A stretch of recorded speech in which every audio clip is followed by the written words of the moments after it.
Well, hello, welcome. This is our last session. Good morning, good afternoon, good evening again to all of you. Before we start, I would like to ask for approval of the minutes. This is the minutes for the public session of the March meeting, and they have been distributed. I don't know if we had any comments as to, do we? No, we don't. Okay. Does anyone have any comment about the minutes now before I ask for a vote for approval?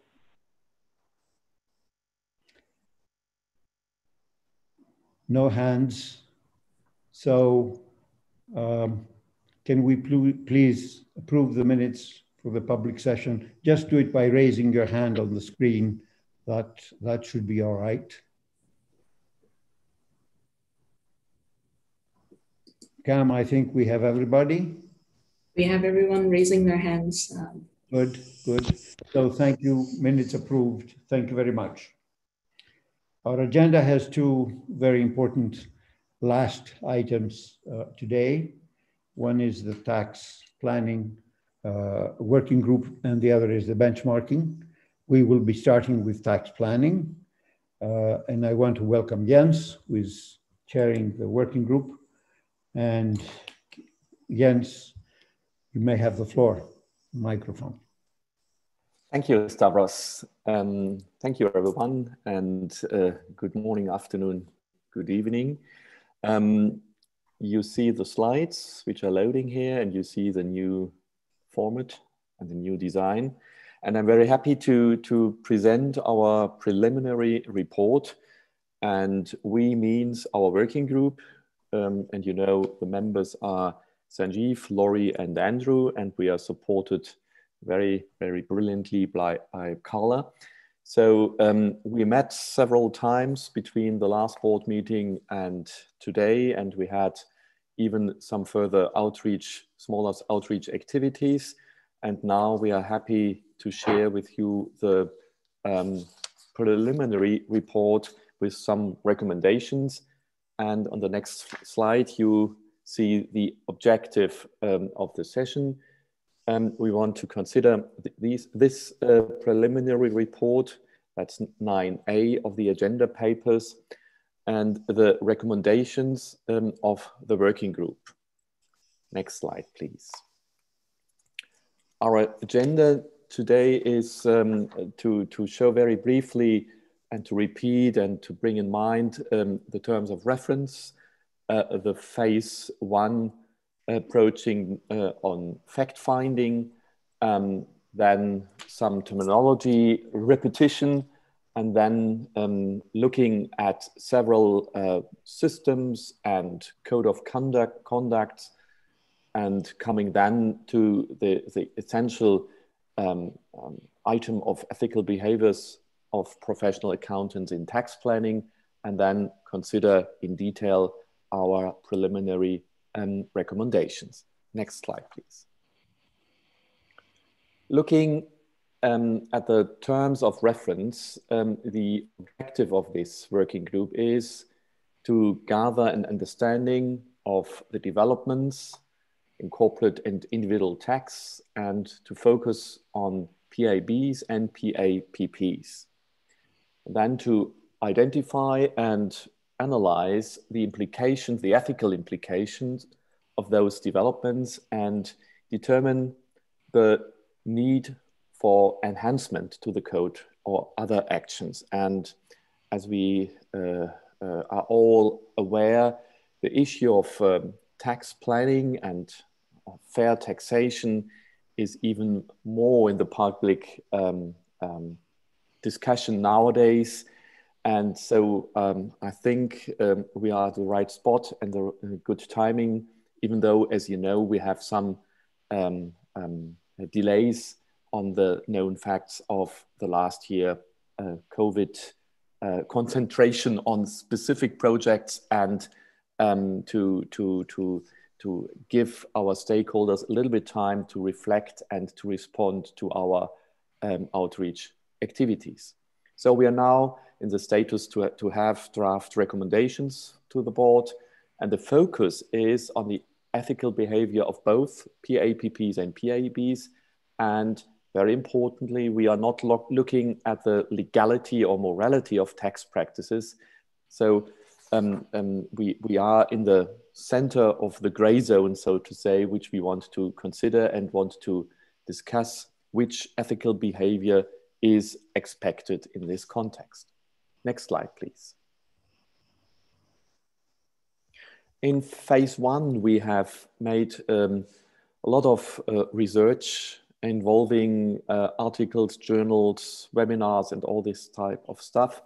And we looked at a lot of materials prepared by other professional bodies, IFAC, and thought leadership articles from several stakeholders. And that was an ongoing process because, as I mentioned earlier, it is not that we just had to pick up the existent documents, but in the course of our journey, the last 12 or 18 months, we always found new actual developments.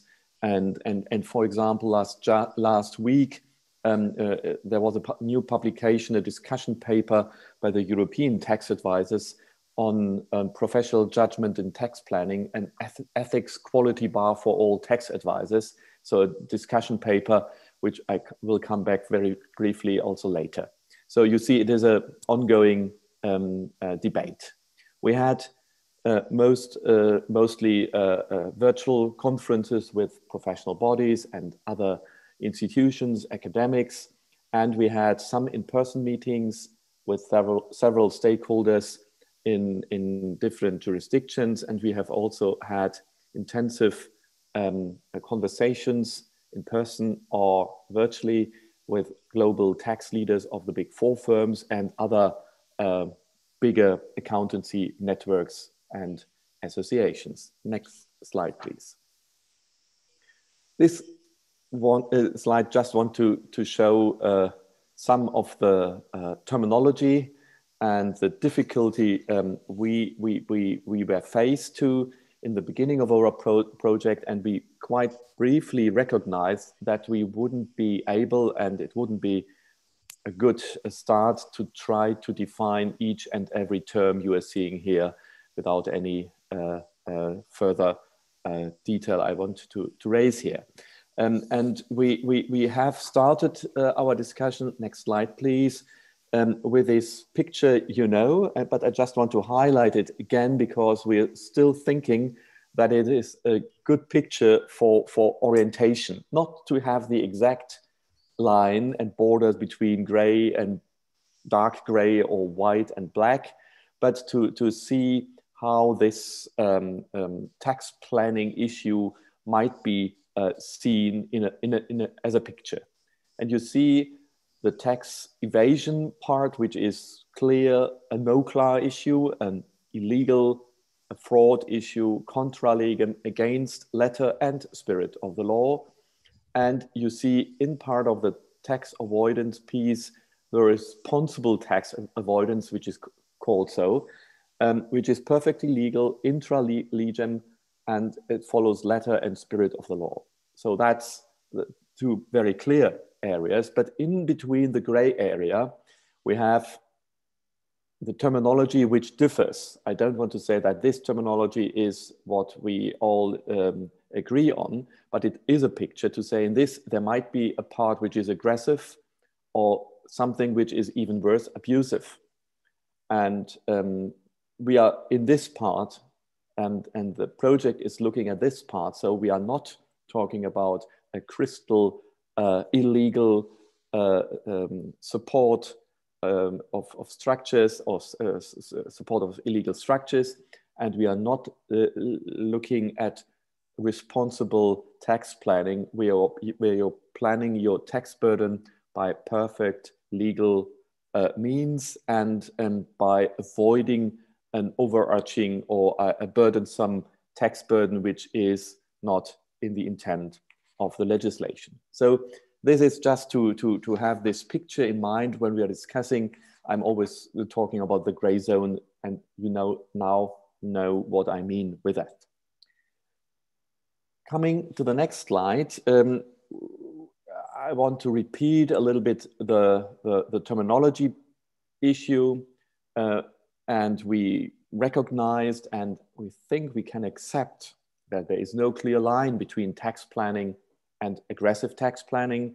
We have seen, and we are describing this in our preliminary report, that this notion of aggressive is different in different jurisdictions, in different contexts, in different cultures. But aggressive tax planning can be portrayed as actively creating arrangements or structures that are by opinion subject to question. That is one possible terminology. And we are citing here from the report from the European Commission on aggressive tax planning indicators. And there, this aggressive tax planning is described as taking advantage of the technicalities of a tax system or of mismatches between two or more tax systems for the purpose of reducing tax liability. While it is theoretically possible to draw a line between acceptable tax planning and aggressive tax planning, the boundaries will in reality be somewhat blurred. And that is something we agreed on, that this is true. Coming to the next page,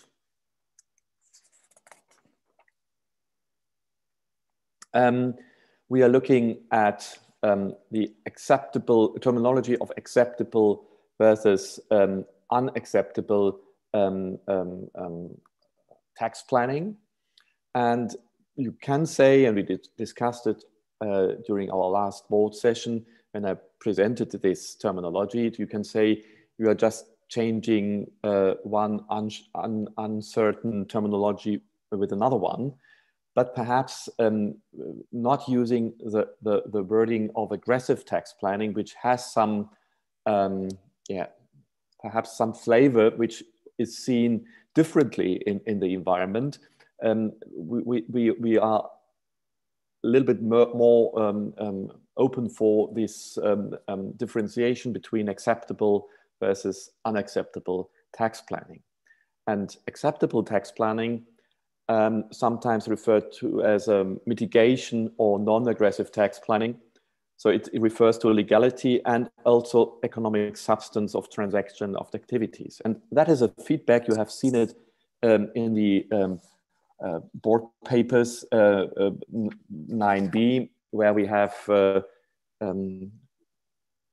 documented the discussion during our last CAC meeting. And you have seen that there we got very much support for an element which is looking at the economical background or the motivation why clients or accountants are designing structures. Is there an economical purpose, or is there just the tax minimization, the tax avoidance issue in the center of the discussion? So that is one possible perspective, and this includes deductions, reliefs, and other measures. These are included in each and every tax legislation. On the other hand, unacceptable tax planning is seen to be lacking in both legality and also economic substance. So we have also recognized that some jurisdictions use different approach from others. So they may use several approaches, for example, with a tax regulation, with the general anti-avoidance rule or rules, and targeted anti-avoidance and mandatory disclosure rules. This is something we can find in many, and I would say most of the jurisdictions, to have such general anti-avoidance rules, and an increasing number of jurisdictions is looking now for mandatory disclosure rules. And this is also in context with the OECD framework and proposals, which require substantial activities in order for the tax regime not to be considered a harmful tax practice. So on the next slide, we have written down and want to share with you our preliminary views to this terminology discussion. And similarly to that, what I presented to you in March, we are of the opinion that it is difficult to adequately define aggressive tax planning on a global scale. And even on regional scale, it is difficult. For example, in this report of this European Tax Advisor Europe CFE paper, they're starting very similarly and saying, we don't want to make the try to define it, but we want to describe the environment where questions for professional judgment in tax planning may occur. So tax planning, on the contrast, is a defined term in most jurisdictions. But there is a lack of authoritative literature or even cases that clearly defines aggressive tax planning. And we also detected that this is changing over time. So the perception, what is seen as aggressive or purely fine, have changed in the last, I would say, 10 to 20 years. So we have even much more quicker in the last few years, a very pronounced discussion which is narrowing the scope, what is seen as acceptable by stakeholders, by shareholders, and even by board members on company level. So it is, in our opinion, and that is another recommendation we want to share with you, is that it is useful to develop a principle-based decision-making framework to guide professional accountants, and both professional accountants in business and in public practice, to identify an environment and a structure and a situation which might be deemed acceptable or unacceptable practice, and to explore better terminology or suitable terminology to facilitate the development of such a framework and understanding and use of a framework like this. Next slide. Thank you. I don't want to repeat now all the players on the global and regional level, and I would like to refer you to further details in our agenda paper 9A, where we have tried to summarize the main activities, the main priorities of global and regional and national stakeholder groups, from OECD over GRI, PRI, and for example, DAC 6 EU tax directive, from where we had also this tax indicator or hallmarks approach mentioned earlier. So we tried to see the commonalities and the differences in the approaches.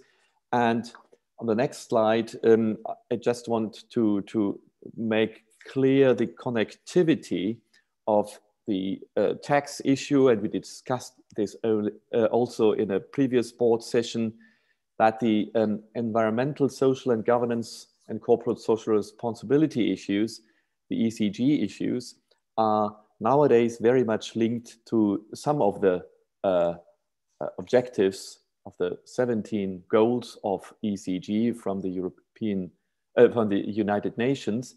And you see in the CSR environment, ethics is one of the very important aspects. And you see the picture of GRI 207 from 2019, which is the first reporting standard on tax strategy and tax behavior we have in the sustainability environment, ESG environment.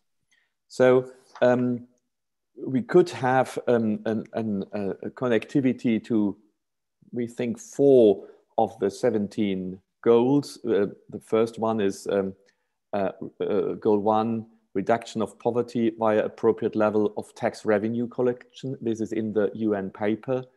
Goal 8, which is to promote sustained, inclusive and sustainable economic growth, full and productive employment and decent work for all. And you see number 10, reduce inequality within among countries. And goal number 16, promote peaceful and inclusive societies for sustainable development, provide access to justice for all, and build effective, accountable and inclusive institutions for all. That's very high level, I know, but you see that by many stakeholders, or more or less by all stakeholders, the connectivity between sustainable taxation, sustainable tax policies at company level, and the ECG overarching goals, there is a strong link. On the next slide, we have very intensively looked at code of conducts in taxation for professional accountants. We looked at global firm networks and association level and tried to understand what the professionals have prepared for their own code of conduct. And we have looked very intensively to the IFAC guide for PAOs, the developing good practice for members providing tax advice. We looked, for example, to the IESBA statements on standards for tax services. We looked at the PCRT, the UK approach. We have all described it in our draft report. And quite recently, the Australian approach via an own standard, APES 220 on taxation services. They all have the difficulty of terminology. It is not consistent over this, for example, 4 projects and codes. And I think I can say we think as a working group, seeing these different, very important and very good approaches, there is need for an international adaptation or proposal how to deal it on international level. Next slide, please. You all know this picture, which shows the conceptual framework, and you have read our preliminary report, and you see we are not changing a revolution, introducing new principles or an enlargement of conceptual framework. No, we are inside this framework, and the conceptual framework and the fundamental principles are here, and they are covering also our agenda, our tax planning issues. But on the next slide, we recognized that the relevant provisions in the code, which might be looked at, where we could think about, and the board should think about, to use either principles which are written and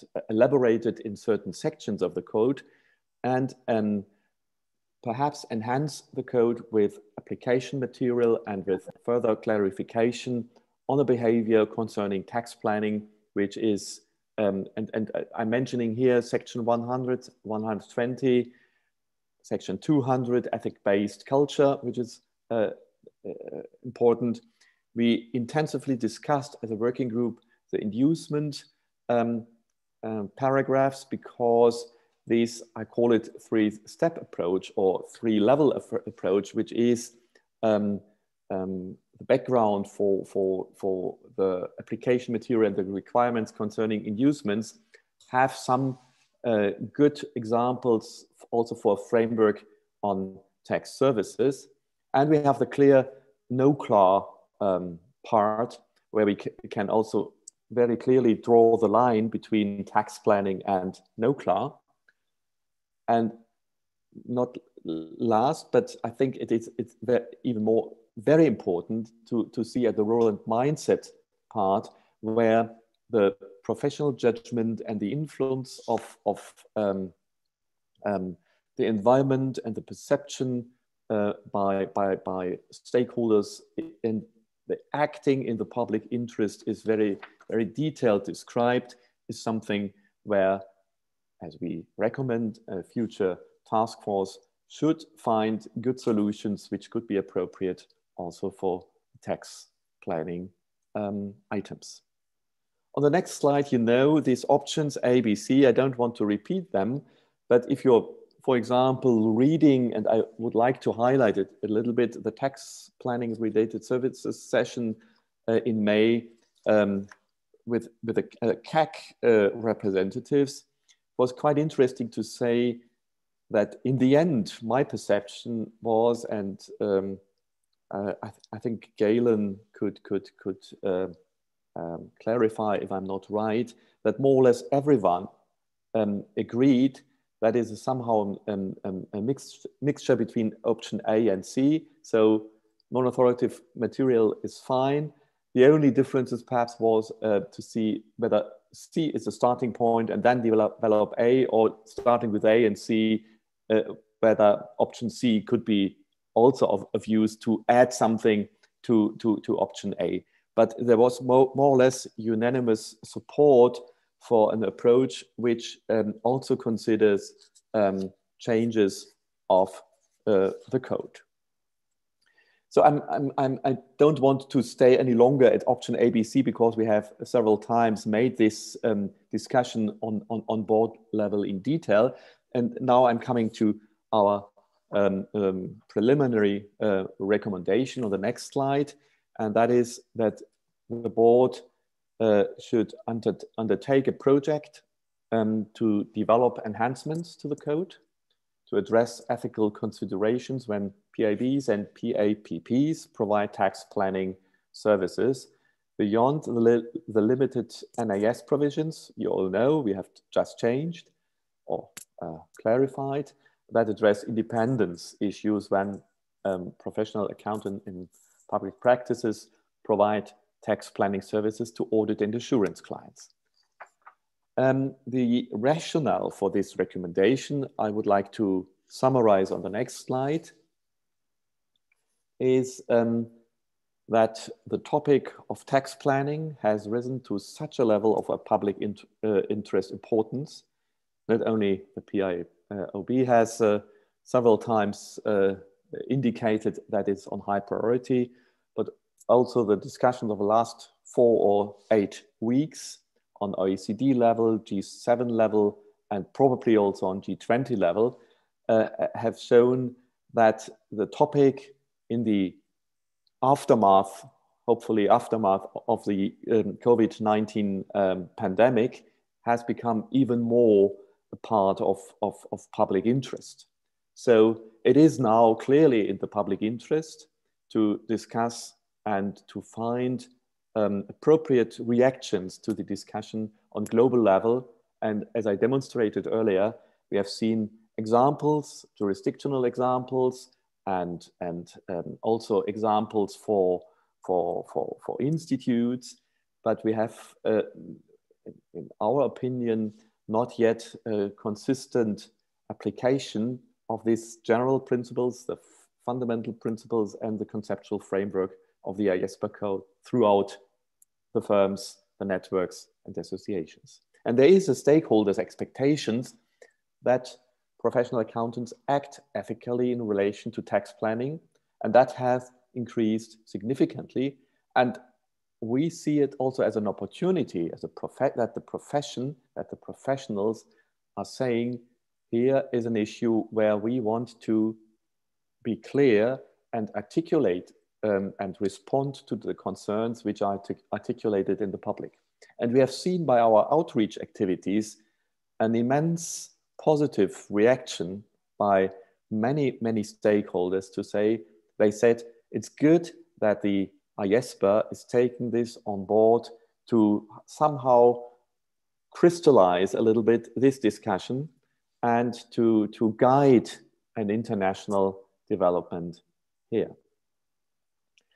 So I mentioned that there are other frameworks and guidance materials. They overlap to an important part, but they are not consistent on a global perspective. And also, we have heard from firms that even in firms, there is a perspective that is, it would support the efforts in the firms to come to a more globally accepted and more consistent approach in the profession. And it is also important to recognize that the purpose of these frameworks often is very nationally, to respond to the national legislator, to the national tax authorities, and to the national systems. And probably in those jurisdictions, there is no urgent need for an international reaction to that, yes, but we have to consider a global perspective, and we see many jurisdictions which have not yet developed such mature and excellent material, and that's why we think there is a need for this board. So there is a compelling need for a unifying framework in the code, and that would codify and embody the principles and best practices. And last but not least, concerning businesses, tax planning has become an important aspect of the growing ECG movement. And in many jurisdictions, we have regulation or directives or legislation where these ECG, the non-financial information or the corporate social responsibility issues are part of the everyday work of accountants inside the businesses and as external accountants. And that's why we think this board has a role to play. Looking at the next slide, we have tried to summarize a little bit a principle-based framework, and that's probably the main difference to some national approaches, which are somehow principle-based, but also in part because they are addressing individual situations in individual countries, quite specific. We would like to provide guidance to assist the PA in identifying what might be deemed acceptable or unacceptable. So the facts and circumstances issue, and that is very consistent to the approaches we have in the code. To address circumstances where there might be undue pressure, and then the recognize element that an inducement might be offered to achieve certain tax outcomes in strict non-compliance with tax legislation. To provide guidance with respect to communication, to whom, to those charged with governance, to management, and when and how it would be appropriate. And you see very similar discussions we, for example, had in the NIS project.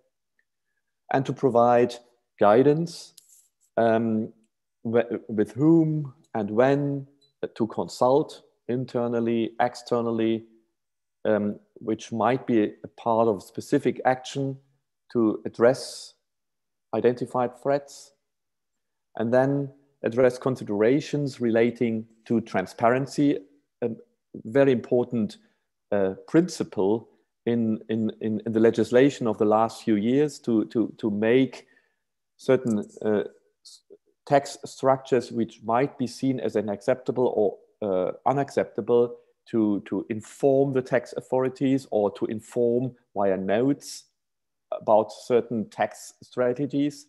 So, and that has to be balanced with the duty of confidentiality under the code. And last but not least, to address any documentation expectations for the professional accountant. So this is just an idea of a principle-based framework in the context of tax planning and related services. And on the next slide, where I like to pause, we have 3 matters for IESBA consideration. And these are the 3 questions. First, does the preliminary report clearly explain our findings and recommendation? Second, are there any other substantive matters that should be included or further discussed in the report, so extend our feedback process? Are there any or other general or specific comments relating to this report? And I think I would pause here, and just on the next slide, there are only the next steps with which I could finalize later. So you see, we are now in June, and we would like to bring to you after having a last CAC session in September, our final recommendations, our final report in September. So perhaps you can go back to the previous slide with the matters for IESBA consideration. And I would pause here, and I would very like have your reactions, comments. Thank you, Stavros. Thank you very much, Jens, for this very clear presentation. And I would like to invite members for comments, questions, or suggestions, since what we are having in front of us is a draft of the preliminary report to be finalized for December. But I expect that we'll be seeing something in between now and December after today's discussion. So comments, please, from members or questions.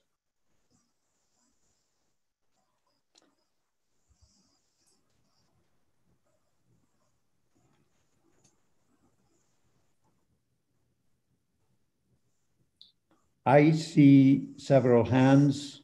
Let me start with Brian Friedrich. Brian, please. Sure, thanks, Stavros, and thanks, Jens. I thought the report was very complete, and I thought that your rationale, the group's rationale for why this should proceed to a project is excellent. I think it's right on target. Certainly, there are going to be some challenges ahead in terms of trying to unify between the different frameworks and the guidance material that's already available. But I think it is a challenge worth undertaking, and the principles-based approach that you've laid out, I think, looks good. Congratulations on the work so far. Thanks. Thank you, Brian. Lisbeth? Thank you. Jens, I actually have a clarifying question, if I may, as well, because having read the paper, there was some discussion on an intent test and so on, but I didn't really hear it in the presentation. Is that off the table for now, or that's my first question, because I do have some concerns in that space. However, with regards to what you discussed in detail, I do support the need to have the project. And also, when I was going through the paper, more specifically with respect to the approach proposed on page 2 of the summary, and more specifically paragraph 2, bullet 1, where you are proposing material that deals with the PA's greater societal role and the responsibility to act in the public interest in the context of tax planning services. So basically an approach that is dealing more with ethical behavioral expectations in the context of tax services, that I really think is the right direction. I'm getting a little more concerned when I'm hearing that the working group would like to come up with material that will help the PA to identify what is acceptable, what is unacceptable tax planning behavior. And well, when I read in between the lines, that to me sounds a little bit like we most probably will end up with a provision in the code that is stating, well, a PA shall not provide unacceptable tax planning. But that, in my opinion, will mean that you need to define what is acceptable and what is unacceptable, essentially to test that compliance with such requirement.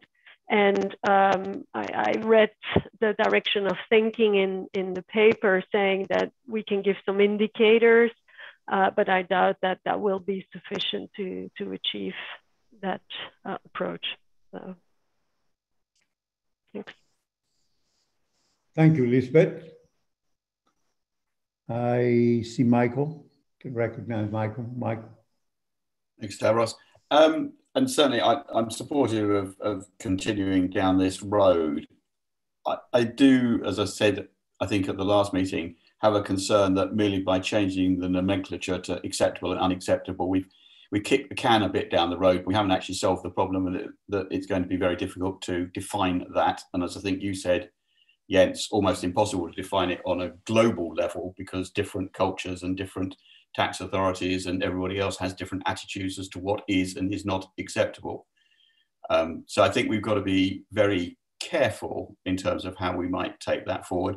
And indeed, I was slightly puzzled because I think one of the earlier slides, and forgive me because I haven't got the slides, but and I don't want you to flick all the way back, but I think one of the very early ones said unacceptable tax planning lacked legality. Well, to me, that's tax evasion if it lacks legality. So I was slightly surprised to see that. Yeah, it's unacceptable tax planning seems to be lacking in both legality and economic substance.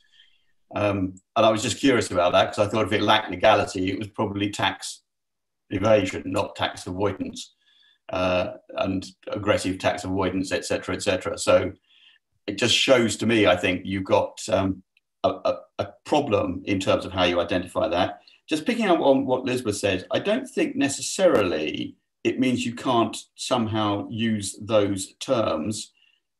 And I don't know whether it would work or not, but you could start to talk about something which is, if you like, determined to be unacceptable in the jurisdiction or the location or with the type of client that the PA is dealing with. In other words, to try and put a context around it and think about, well, what are the sort of things you need to do in that case, because you're then introducing a local context. But as I know to my cost, as we'll come on to later, with pies, trying to introduce a local context into the code carries its own problems. But those are my comments at the moment. Thank you very much, Mike. I see Hero. Thank you, Stavros. I have one comment. I'm basically supportive of the proposed approach, and also I'm supportive of adopting option A as well as option C. But looking at option A, it states develop overarching material in part 1 of the code that will assist PA to comply with the FPs and apply this conceptual framework. But looking at slide 19, I think this type of framework should be placed in part 2 or part 3, not in part 1. So maybe I would suggest the working group reconsider or modify option A. Now, you don't need to specify the place where to include the framework. Thank you. Thank you, Hero. Jens, you want me to stop here and respond to what you've heard, or you want me to continue? I can very briefly respond to the specific questions. First of all, thank you very much for this very supportive reaction from you, Brian, Lisbeth, Mike, and Hero. Lisbeth, concerning the intent test, it is part of the inducement issue, and because you see an inducement might be neutral, and then the intent is relevant. And this aspect was something we just thought it might be worth to consider in a task force, whether this approach that a certain tax planning strategy might be neutral, but in the context or in the inducement context, for me, is the sole objective of an approach is to minimize taxes. So there is no other intention, economical background, etc. So this aspect was something we discussed at working group level, and we thought it might be worth to have this analogy to be further considered. So only this part. We are not saying the intent is the important indicator, but it might be a contextual issue. Concerning the terminology issue, Mike, you fully represent the view of the working group.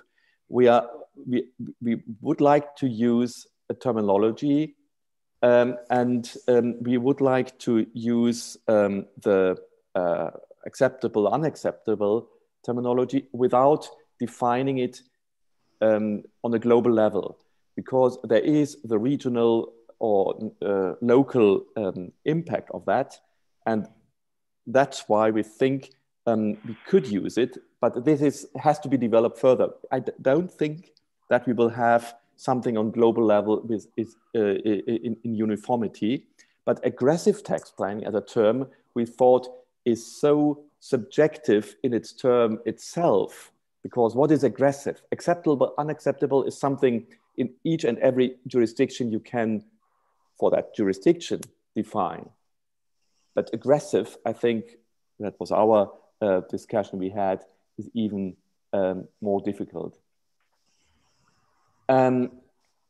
Hero, your comment is correct, and we deleted in our report the reference to part 1, but in the previous discussion we had this ABC elements, and we were very much focused on part 1. But now, after having also getting the feedback from you from the board that, for example, we should also look at other parts of the code, we have in our now, and we will make it clear in our final recommendation, that the task force is not limited only to just to part 1, but also can look at other parts, as you exactly right saying in part 2 or 3. I hope I have picked up the main issues. Thank you. So let me continue. Galen, if you don't mind, I'll leave you to the end after the members. Yes, of course, appropriate. I will go to Caroline. Thanks, Stavros. Thanks, Jens, for the presentation. And I am supportive of the need for a project and the general direction that the task force is heading. When I looked at the report and picking up paragraph 2 as what Lisbeth had referred to, the one one of the concerns I have is it talks about the code that speaks to the PA's greater societal role. And I think if we express it in that the PA has a responsibility to look or act in the public interest over and beyond his or her responsibility to the employing organization or the firm, I think that makes sense to me, but I'm just concerned when we express it in terms of greater societal role, because to me that's not really clear, and it might sort of overstep what our role really would be. And then also in terms of the guidance on what is acceptable or unacceptable tax planning behavior, whilst I'm very supportive that we focus on the ethical behaviors and demonstrate or illustrate what would be ethical and unethical behavior in the context of tax planning, I think we would need to be careful not to overstep or get into the areas that we don't intend to, in terms of defining the work. Thank you. Thank you, Caroline. If you want me to stop Jens, say so, or I can take one more. Yes, please take one more. Okay. Rich Huskin. Thank you. And Jens, I want to thank you on an excellent presentation and actually very clear underlying materials. And this is a task that this working group, I'm impressed by the volume of material you've gone through, and this is not an easy topic. I have a couple of points. I echo a little bit. I echo what Carolyn just said about a concern around whether this greater societal role is perhaps extending beyond what is practical. Maybe my words. But I also, into some specific points, you have the slide where you reference the frameworks that exist on slide 13, the IFAC and the Australian frameworks and several others. Is the concept here we're going to try to take those and take the best of those and come up with a framework that's consistent with that approach, or are we going beyond that? Because when I get to slide 18 and 19, I note this concept that the stakeholder expectations that PAs act ethically in relation to tax planning have increased significantly. And this concept that several of the commenters, Mike and others, have commented on about how acceptable versus unacceptable. I am concerned that we have a code that we expect our professional accountants to act ethically under today. And so I'm not as convinced that there's a need for a project here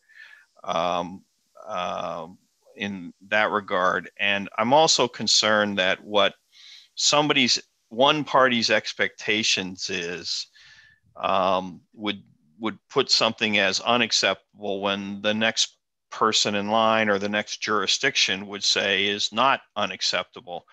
And I note that tax jurisdictions establish their tax policies, laws, and regulations to meet a variety of objectives appropriate for their jurisdiction, including economic things. And there are things that are the exact same transaction is treated differently in two countries sitting next to each other for valid reasons. And I think we are heading down an impossible path of trying to have the first element on slide 19 of providing something about acceptable and unacceptable. I think we also need to think a little bit about how does this, and by the way, I do think it's part one where anything, if we do move forward, should be, not in the other parts, because I think we should stick to the building blocks approach of the code. And I don't know that the answer should be different, but I do think we need to think about how we are impacting professional accountants in business who are employed by an organization and have an obligation to that organization and its shareholders. And it's hard to understand how one could say, well, we're going to domicile our business in country X because it's a better tax treatment than country Y.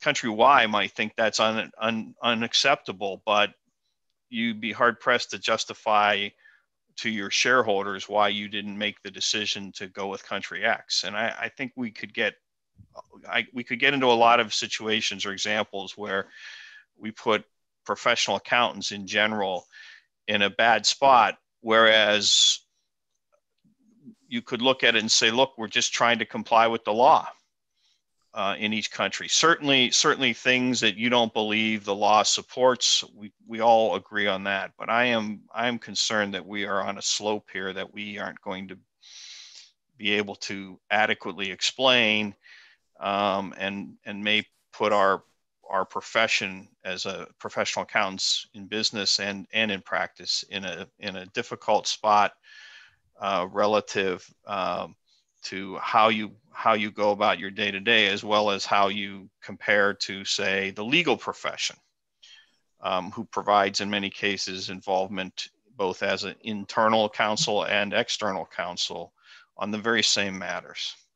And then I have one minor suggestion, observation. I don't think this was intended, but I noticed in the paper and also in the slide deck this reference to the limited NAS provisions. I think that potentially inadvertently that use of that phrase limited undermines the significance of those NAS provisions and the significance of the debate that went on in the NAS project, and the importance of getting those provisions adopted internationally. So I'd just be cautious that we think about that in the future. Thank you. Thank you, Rich. Jens, you want me to stop here? Or shall yes. Yes, I can. And I just want to respond very briefly to Caroline's remark. Also, thank you for your support. I think we will reconsider the notion of greater social responsibility or role. Yes, we want to highlight the responsibility to act in the public interest, which is the next sentence in this paragraph, and we will reconsider the exact wording here. And yes, it's only about the ethical behavior of professional accountants in this context. And similar to you, Rich, thank you for articulating also your concerns. Concerning the existing frameworks, we don't want to develop something completely new, because all of them are more or less consistent with our fundamental principles and conceptual framework. There are differences because they are in different jurisdictions or have a certain high level or have a certain scope. The IFAC guide, for example, is excellent for the, I would say, the normal critical work, but I think there is a part in the gray zone where further guidance and clarification might be of use, and to integrate this not in a separate paper, but include it into the code. And that is perhaps the main message. Probably we will all agree on the ethical behavior which is expected from the professional accountant. I have no doubt on that. But to put it into the code would show internally for the profession, but also externally towards stakeholders, the importance which the profession and the professional code on that is taken to this very much discussed issue. And I think that is very important to work on. I agree that it is somehow challenging, and we don't want, and that would be a misunderstanding, we don't want to define on a global level acceptable or unacceptable, but we want to highlight that some structures might be seen as acceptable or unacceptable in a certain context, in a certain environment. Without saying it's the same as where we're saying it's legal or illegal. We are not saying what is legal and illegal. It is dependent on the local or regional jurisdictions, even on court cases, which might change throughout time. So it is a very pronounced reference to the environmental, I would say, or ecosystem in which you are acting as a tax advisor. And we have get a lot of responses also from professional accountants in firms and in businesses, that the issue of conceptual framework and the fundamental principles is very much in the center, I would say, in the assurance audit side of the firm or the structure, but it is less known, and for example, also for lawyers working in a multidisciplinary firm, and that's why it would enhance also the enforcement of internal application materials, and that is an issue we should consider too. But we are seeing that there is a certain tension towards unregulated professions. In many jurisdictions, we have tax advisors doing their tax advice without being under any professional regulation. And we know that lawyers sometimes are looking at the issue differently and very quickly referring to the legal privilege in acting. I would say it's sometimes not so okay. I think we all know what the challenges are here. We discussed this in the working group, and we have also discussed it very intensively with the CAC. And my impression was that the overarching view was that that is true, that is a danger, but the best solution would be that we can convince by a very good approach also other regulated profession to position itself. And that's why I have cited the European tax advisors paper, which exactly have the same problem. And they are saying, for example, we want that others would join this initiative to make a statement and to differ from unregulated professions or the law profession. I don't know whether that is possible on a global level, but it is something we have in our mind, and we know that this tension, this potential tension you mentioned.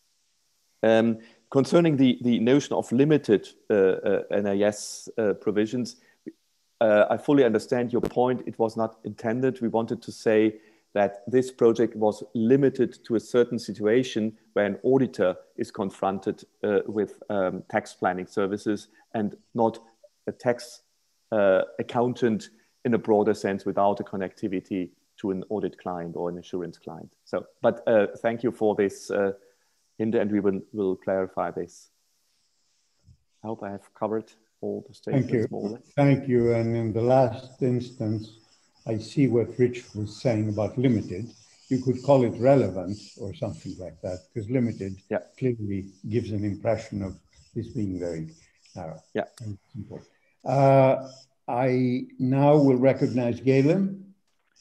Thank you very much, Chair, and thank you, Jens, for the presentation. I'm supportive of how difficult this is and the challenges that Rich in particular brought up a few moments ago. I agree with those. I think the greater societal role matter was covered by him and Carolyn quite well. I mean, I think that the public, is there concern that entities are not paying their taxes, or are they paying too much and having a stifling effect on employment and the economy? I think those are things that are probably beyond our remit, and we need to be careful with.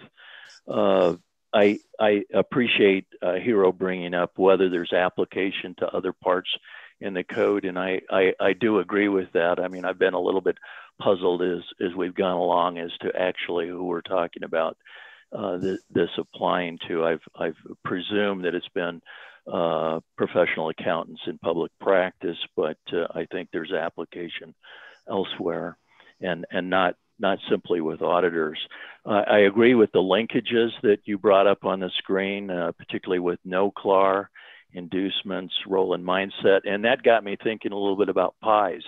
The underpinnings of PIEs, particularly for listed companies, as far as tax motivations, could be quite different from private companies. So I don't know whether the group has talked about that, and whether there should be some thinking about any connections there. And then it's been bothering. I keep going back to what is the focus on planning, because it seems to me like planning is a spectrum. And actually, when you really think about it in the context of NAS, it's management's responsibility to do the planning. The outside accountants, the auditors should, if at most, be bringing consultation and ideas to management for management to make decisions. So I wonder if there's an over focus on the notion of planning, because there's implementation also. And maybe you could just sort of comment on that. I I can see in the enforcement world a professional accountant coming before you and saying, I really wasn't doing planning. Well, you know, and one of the slides say it's a defined term. I'm not so sure about that, Jens. That's all I had. Thank you. Okay, thank you. I see Brian. Brian, you're coming back with a comment? I am. Thanks, Stavros. Okay. Just a couple of comments, actually. I wanted to follow up on that, on the comments around the broad societal role. And I just note that that's the same finding, what TPWG has found with stakeholders is the same finding as the technology working group in phase 1 found, and which actually became recommendation 1. And that's that the public holds professionals to a higher standard, and that expectations really have moved on beyond a compliance-based approach that's tied to a narrow technical field. And so I'm still supportive of considering language that encourages at least behavior that's more consistent with that broader acceptance of responsibility, clearly not looking to overreach what we can put in as authoritative text, but something in that direction I think would be very well supported by stakeholders. And then second, and this is just in reference to a comment by one of my colleagues here, the circles of legality and ethics clearly overlap in a Venn diagram. But ethics extends beyond the law, and I think we've long moved past a shareholder-centric model to a stakeholder model. And so considering broader stakeholders within what the context of ethical decision-making is, I think is important. So again, I'm supportive of the direction that the working group is taking. Thanks. Thank you, Brian. Any other member? I would like to make a comment, if I may. This has been a very interesting discussion, and I think that what is proposed by the working group is excellent, and that we can proceed on that basis. I'm very much in agreement. I just have some questions that, to my mind at least, and in my past I have been a tax economist, to my mind at least, should be clarified. First of all, I assume that we're talking mostly about corporate tax here, but there is, of course, which is cross-jurisdictional very frequently in multinational corporations, and which is the subject of most of the policy discussions that we hear. But there is also the important aspect, and I wanted to ask if that is part of our thinking, of the tax of very wealthy individuals, and also the tax of market intermediaries like institutional investors. These are taxes that are different sometimes in substance and in operation. So one question is, we're talking about tax generally, but maybe we should specify a little better what kind of tax we're talking about. Number two, I think that we should make a clear statement and distinction between PAPs and PAIBs. I believe that the role of PAIBs, and this was reflected in the comments of some other colleagues, should be underlined and because they're very important. And maybe there might be differences in what one projects as ethical behavior for PAIBs who may have management responsibility and for auditors. Now, I do know that in this area, as in others, the public interest is very much nationally defined. And what Rich Huskin was saying before reflects the fact that there may be public interests, national public interests, that not only do not coincide, but even clash in the tax area.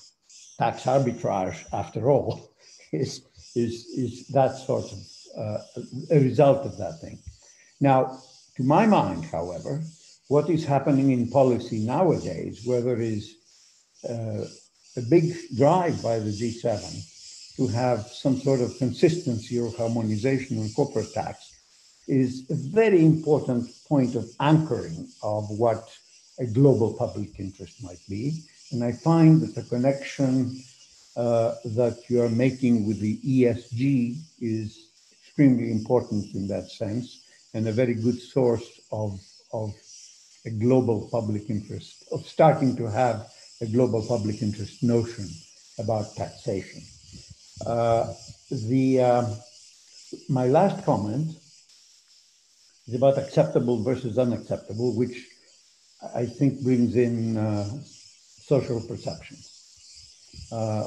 And there, I, at least in my own thinking, need a little more detailed understanding of what acceptable versus unacceptable is. I assume that we're talking about choices and decisions that are within the boundary of legality. In other words, we're excluding illegal acts, no Clark type situations, but legal yet unacceptable cases may be of various kinds. They may have to do with uncertainty at the boundary. They may have to do with situations where you're following the letter of the law, but not the spirit. And there may be situations where social perceptions, and I know situations like that in jurisdictions, may think that even what is legal is not fair or is not adequate. So acceptability versus acceptability, I think, needs to be refined for those situations. And of course, it must also somehow be connected and defined in terms of uncertainty, given how complicated taxes may be, uncertainty at the boundary between the legal and the illegal. So I would like to, these are the things I would like to point out for your attention. That's all I had. I don't know, Jens, if you want to make a remark on that. Yes, I would like to make a remark on the last two commentators, if I may. Perhaps, especially to Galen. Yes, with tax planning, you're perfectly right that tax planning and related services, which is the right pronunciation of our project, and we are just saying tax planning for this project. It is right that the spectrum is wider. It's also implementation, and that's what related services with the planning. But we find also in some jurisdictions, specifically trained tax accountants doing this planning proposals for clients. And sometimes we have interesting discussions between certain professional accountants, lawyers, and others, and saying that their planning is still legal or acceptable or non-aggressive, etc. So we will look at the terminology there, and we will also look, and we have looked a little bit on the private company differentiation, because, and there is a trend to say, for example, concerning transparency, normally it started with the pies, and you see it exactly now in the European region, where we had a directive which on the first instant was just addressing non-financial information, corporate social responsibility issues to pies. And nowadays they extended in a draft proposal it to big companies and pies. And then it's the question of definition, what is big company? But you see by that, this differentiation between pies and non-pies in this sector of tax transparency, I would say, has changed and shifted a little bit. So the reporting standards in former times have started with pies, and nowadays are discussing, or it is discussed, to include also a bigger non-pies. Thank you very much, Brian, for this analogy to your task force and working group. And I think this change from shareholder perspective to stakeholder perspective is one of the key changes in the environment we have to face. And thank you, Stavros, for your very, very important remarks and questions. We will highlight it, and it's somewhere in our paper that the scope is not only limited to corporate tax, but the discussion in the public perception is very much focused there, is also to very wealthy people who have the possibility to do tax planning, you must say. We are not talking about the man at the top of the Clapham omnibus who is doing some tax issues, but it is an issue of those who have the ability to hire accountants, to hire people, brainy people who are able to make a structure. But we should make this clear, and also the differentiation between accountants in business and in public practice. It is very interesting what you're saying of the public interests or public interest. We just had from one of our outreach activities some responses from some Caribbean states which have I wouldn't say a business model, but who are very dependent on certain tax structures for their own economy, and they're describing very clearly why they shouldn't have these advantages, because they have decided not to have a taxation on X or Y and this structure, but on others. And the only interesting point was it's an article in the Financial Times to that in their society, there's an increasing public discussion whether these advantages are still in the public interest of the local jurisdiction. Quite interesting. It was on Bermuda in the Financial Times of last week. So we are looking at that. We won't find a solution, but we will carefully consider that we are not seen as giving only a perspective from the G7 perspective, from those jurisdictions which have a certain approach to taxation, but also to consider developing or other jurisdictions which have some advantages on the tax competition. And yes, to the acceptable, unacceptable issue, and that is also something I want to highlight to one of the remarks of Rich, is slide 7, again, where we had this picture of gray, and we have two kinds of grays. And there is a part which is more, I would say, in the part of illegality without being formally illegal. And we have a part you see here, probably legal, and you have something which is extra legal. It's not against the law, but it's not inside the spirit of the law, you can say. And that's why this distinction could be acceptable, unacceptable here somehow, but we won't be able to make a clear line because it's changing. But I just want to highlight, and we see your point, Stavros, which is a little bit reflected in slide 7, not fully, but your concerns, we'll look at these boundaries. Thank you. Thank you very much. Jens, I don't see any other members' hand raised. So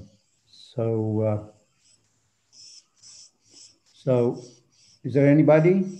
I'm sorry, Cam, do you see anyone? I don't see any hands raised, Mr. Chairman. Okay, thank you. So may I turn now to Robert, our PIOB observer, who would like to make remarks. Robert. Thank you, Chair, and hello again to everyone. Fascinating discussion, thank you. The PIOB is still very supportive of this project, as I think my colleagues have said at previous meetings, and we're very pleased to see it progressing to the point now of a preliminary discussion about a project for code revisions. And I'd certainly like to commend the depth of discussion on the topic today, which is, as I say, has been fascinating. I'd like to just comment briefly on the terminology question. It's good to see that being debated in depth today, the move from aggressive to unacceptable tax planning, but this does seem to have provided a breakthrough point in developing an understanding of what can be done, and so that's good to see, and it's good to see it being largely reinforced in the discussion today, although with obviously a need for some further consideration of some points, very much informed by the public interest. The recommendations on the three options are good to see in the paper, and of course the rationale supporting them. They seem very public interest responsive, as Jens has noted.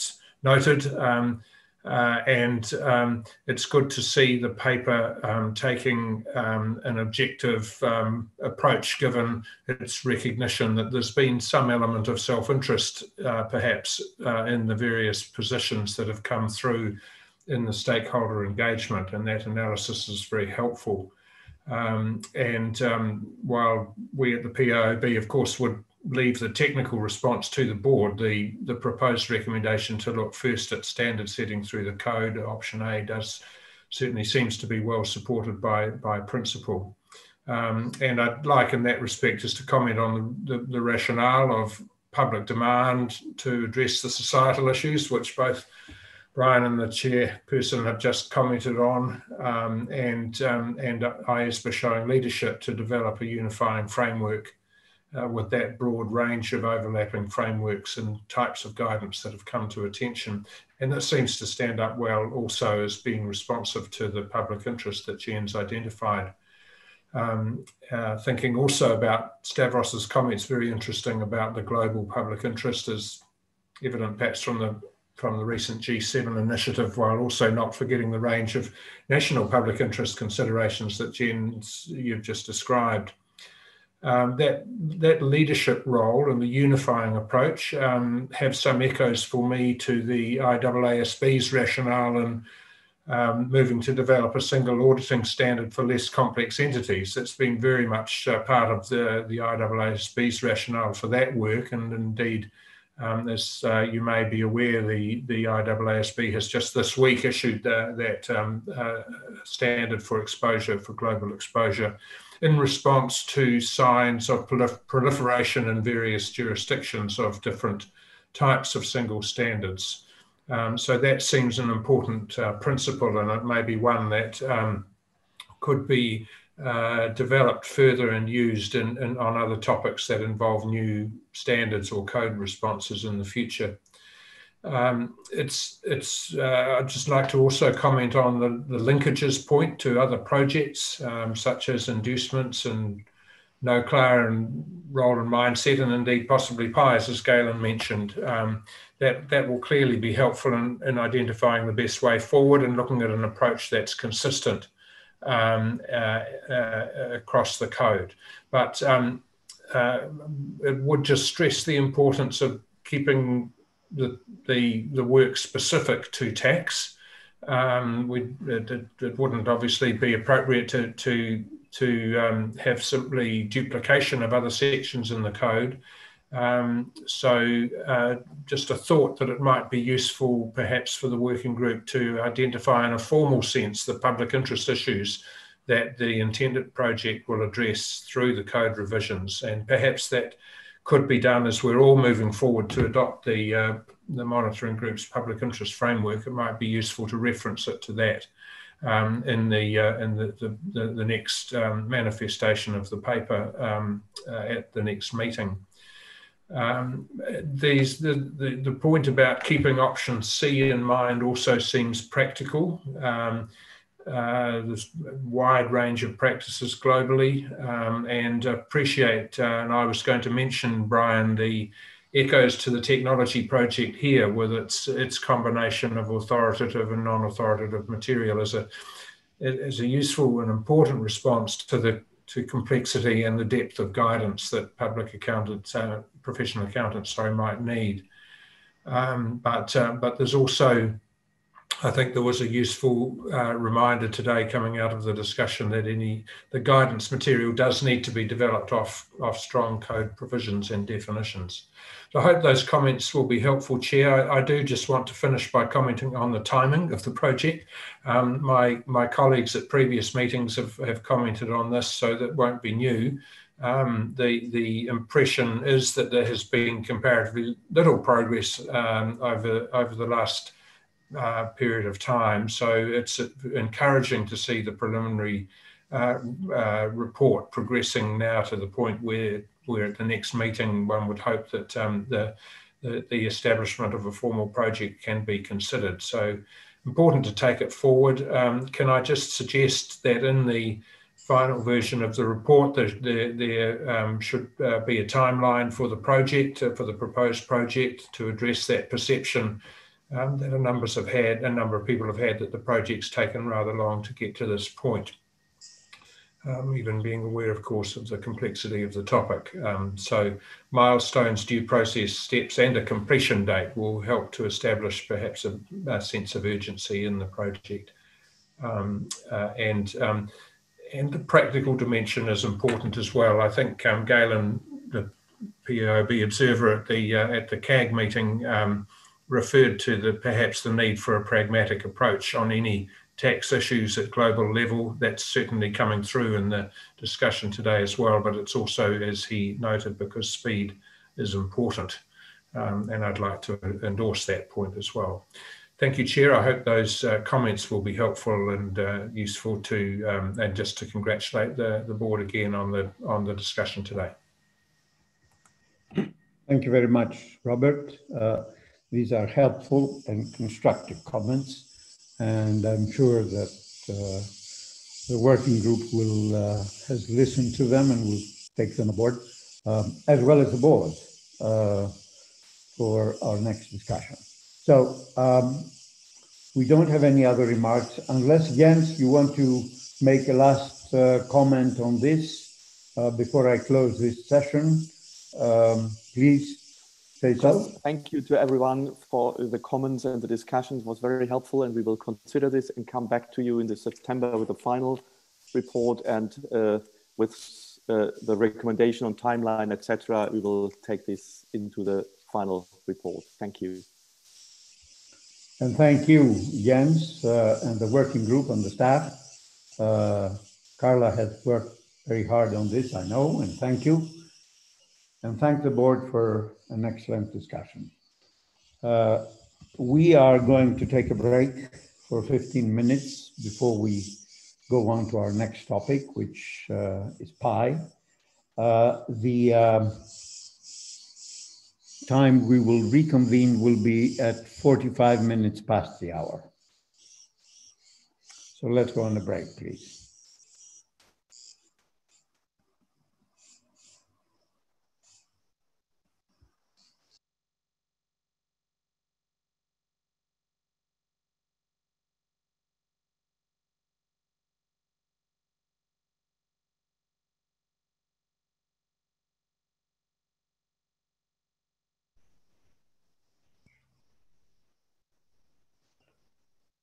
Welcome back from the break. We're ready to start.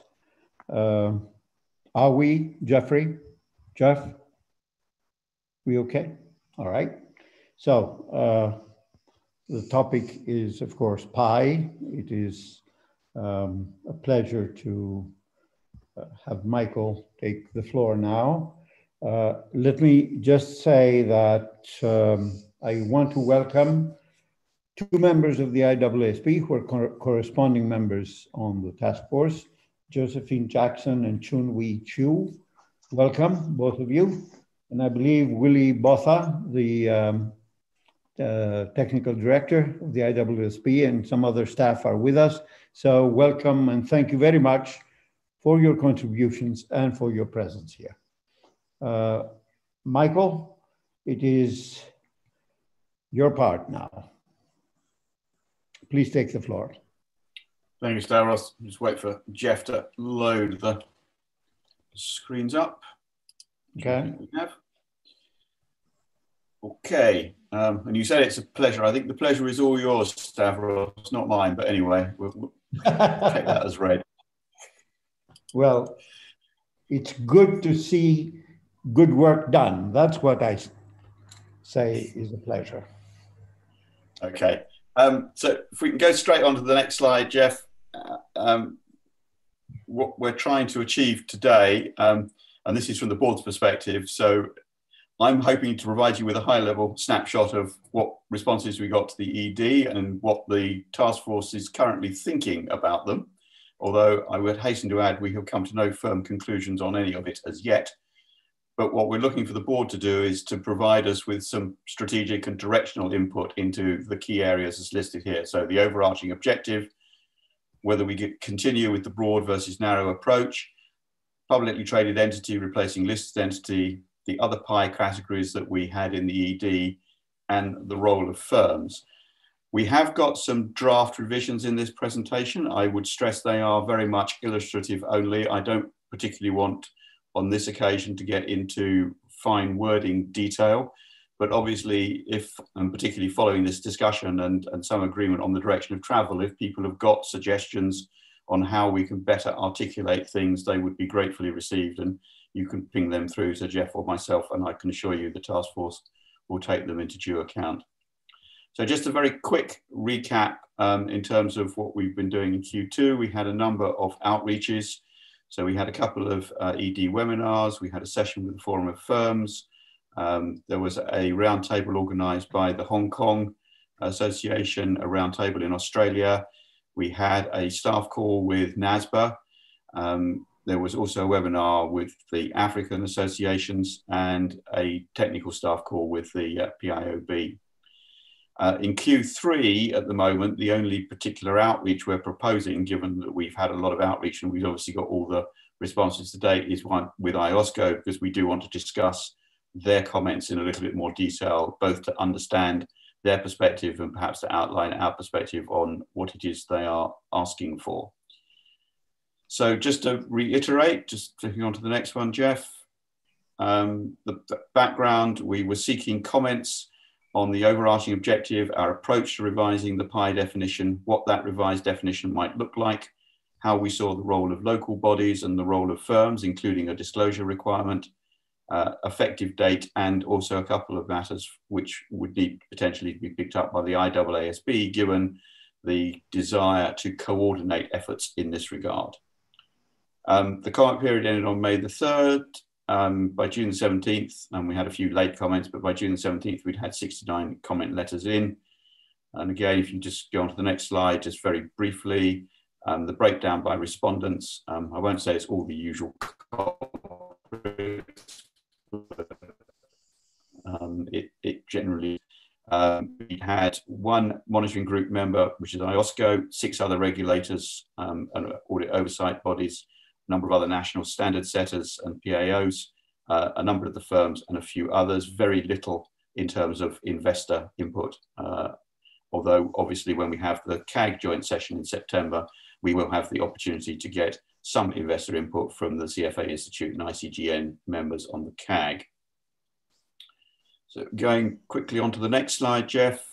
So at a glance, and I'll go through each of these in more detail, but most regulators, NSS, PAs, and firms supported the overarching objective. There were suggestions about clarifying financial condition and some concern about possible perceptions of 2 levels of independent stroke audit quality. There was stronger support from regulators, the NSS and PAOs for the broad approach. IOSCO, EU regulators, and many of the firms preferred a more prescriptive approach. As we'll come on to, though, the ones who preferred a more prescriptive approach did also want to broaden the categories. So I'm not sure those two are necessarily compatible. We'll talk about that later. There was strong support for publicly traded entity with some suggestions for refinement. A very strong preference from IOSCO, though, that we retain listed entities. That's one of the things we want to talk to them about. Of the remaining 4 specific categories we had put in, which if you remember, in summary, were banks, insurance companies, mutual funds, and pension funds, there was support for the banks and insurers, much less support for the pension funds and the mutual funds. And again, we'll come on to talk about that. There was support for a role of a local body, but concerns about the level of reliance that introduced, and also the ability that they would have to exclude a PIE category. And again, we've taken some action to think about how we deal with that, but I don't think you can ever exclude it if you're going to give them a role, because ultimately they could categorize it in a way which effectively excluded it, even if it didn't explicitly exclude it. There was less support, particularly, I have to say, from the firms for the 2 new firm requirements. And if there is going to be a disclosure, there was about half of the people who responded, if there is going to be disclosure, and I hasten to add, not all of the ones who responded this way were in favour of disclosure, but if there was, then disclosure in the auditor's report seemed to be supported by about half of the respondents. And there were some concerns about the effective date being too early. Obviously, that is the least, in many ways, of our problems, on the basis it's easily fixed if we agree with those concerns. And obviously, an urging for the IESBA and the IAASB to continue coordination on matters raised both in our question 15 and their LCA project. So if we go on to the detail, with the overarching objective, it's fair to say there was strong support. As I say, IOSCO fully supported the proposed overarching purpose. Only a few suggested focus of public interest should be extended to non-financial information. So generally people were happy that we had been restrictive to financial information.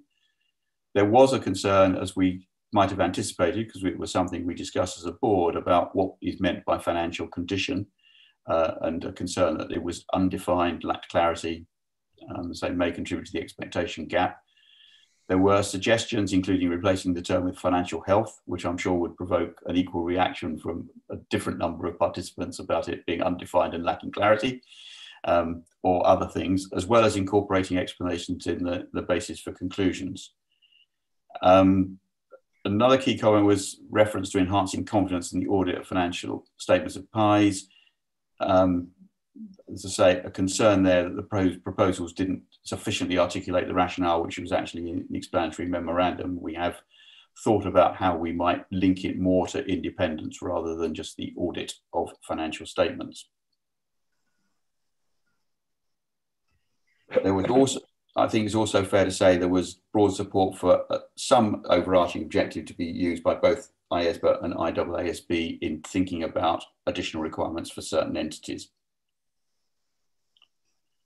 We go on to the next slide. There was a general support for the list of factors that we had in determining the level of public interest. There was a concern we should clarify that each factor should not be considered in isolation, and clearly none of them are necessarily determinative. There was a suggestion we might look to relocate the factors further down in the document as well, and that is something that we will reflect on. It's not something we're, if board have got strong views on it this time, happy to hear them. It's not something the task force has given a great deal of thought to at this stage, but it is something we will take on board and look at. Okay, so if we go on to the next slide, Jeff, which sort of sets out the task force current thinking. We're not inclined to try and find another term for financial condition. We are comfortable to try and explain it a bit more, but not necessarily by way of definition, but more in terms of adding an explanation and looking at it that way. So one of the thoughts was, you say something like, in the financial condition of these entities due to the potential impact of their financial well-being. So it's whether we can find some words which help people think about what we mean by it, rather than coming up with a strict definition, because it is, after all, something which is only designed to set the scene for what we're then asking local bodies to do, which is to actually set out what is a public interest entity. In terms of 400.9, we picked up the wording that was, I think, used in NAS, in terms of heightened expectations regarding independence, to try and indicate it's not a different standard in the sense of auditors are always required to be independent, but there are heightened expectations, and the additional requirements are designed to meet those expectations to enhance the confidence. And that was really the thrust of that illustrative point. We did also think about whether we combine 400.8 and 400.9, which was a suggestion from some respondents. On balance at the moment, we haven't, not least because I think the IAASB, in picking up the overarching objective, I think, can quite easily pick up 400.8. It's much harder for them to pick up 400.9. So keeping them separate actually helps, I think, in that level of coordination. So at that point, I was going to pause and just ask for board members' views on the issues that we've identified and what our current thinking is and the preliminary responses. Thank you, Mike, for a very brief but very clear articulation of what the responses have been and what your primary thinking, first thinking is on that. Any comments or questions, remarks, please, from members? No hands yet, Mr. Chairman. Okay, let's wait a moment. Somebody might. Sure. Yes, I see Caroline Lee. Caroline. Thanks, Mike. I think what you're trying to do in 400.9 to pick up the wording in NAS, I think is a sensible way forward. And if I think of that, where we talk about, the reference to meeting expectations, the heightened expectations, I thought that if we just stop there, it would be good enough. But then I think that it then creates a question as to how does it link back to 400.8? And so your comment about 400.8 being easier for IESBA to hook in to their standard, I think is something that is interesting and maybe something that I would give more thought to. But definitely in terms of what's proposed for 400.9, I think that would be the way forward. And if I look at the text that's proposed, as I said, if we, I would just stop at intended to meet these expectations, because we talk about the heightened expectations for a pie. Thank you. Thank you. Mike, can I take another question? Yes, sure. Yao Shu, please. Yes, thank you. I have a question about the meaning of the financial condition that, it's difficult for the translator to differentiate that's the financial position and the financial condition. So I prefer that the task force can give the clarification of the financial condition in the code. Thank you. Thank you, Yoshu. Mike, I don't see any other hand now, so please. Okay. And I think all I'll respond at this stage is thanks for the comments, and we'll take them on board, because I think those are, I'm not hearing anything which is saying we shouldn't be going down the road we're trying to go down, but those are helpful suggestions in terms of the path we might actually choose in terms of the exact wording that we might use and things. So thank you for that. Okay. Is there any other remark? Otherwise, okay. I don't see any other. Okay, so if you're happy, Stavros, I'll go on to the next piece then. Yes. So this was looking at the broad versus narrow approach. And I think it's fair to say that generally the broad approach received quite a lot of support. The one very notable response which did not support it was IOSCO. And their comment was, it's in the public interest that IESBA clearly define which entities fall within the scope of a pie. We believe a well-defined but narrow approach should be adopted, as it will provide a baseline. But by the way, please include banks and insurers. And I suppose we do need to discuss it with them, because that was the conclusion that the task force originally came to, and I think the board supported when we put the ED out, was you couldn't have your cake and eat it in this particular case. And there was no way we could come up with a globally accepted definition of bank and insurer, which meant that we would capture the things that everyone agreed should be captured and not capture the things which quite a lot of people who have extended, if you like, their current national PI definitions to pick up certain financial institutions have excluded very specifically from that. So, as I say, on the one hand, they're saying stick with the narrow approach, and on the other hand, saying but please broaden it. So we are struggling, I have to say, to reconcile those two views. So at this stage, let's say our approach is we do need to talk to IOSCO, frankly, and understand whether we can find something which will meet their requirements and objections, or whether it's mutually incompatible. Their two requirements are mutually incompatible. So we go on to the next bit. Jeff, respondents did have a lot of suggestions in terms of the broad approach. You know, they do support that we need to focus on education, developing guidance and outreach for local authorities. There was a strong desire that there was a post-implementation review at some stage, which I think is very sensible. People talked about a de minimis standard of adoption, which again, I think it's quite hard for us to prescribe. I think if you've done the first bullet properly, hopefully you don't need to allow the bottom bit. And some suggestion for a mechanism for allowing local bodies to adapt the global definition, which again, I think we do give quite a lot of flexibility. I'm not sure whether there's any more flexibility that we can or should give in that. The people who preferred a narrow definition, as I say, a lot of them did want to extend the definition beyond listed entity, but it wasn't very helpful in the sense of they didn't have anything that I felt we could hook into. There was some desire to incorporate public accountability entity into the extant code, as in the IESB's definition of public accountability entity, but that's obviously quite broad as it currently stands. There was a request, needless to say, from the EU regulators to align with EU legislation, but I'm not sure that's appropriate for a global code. So having thought about all of that,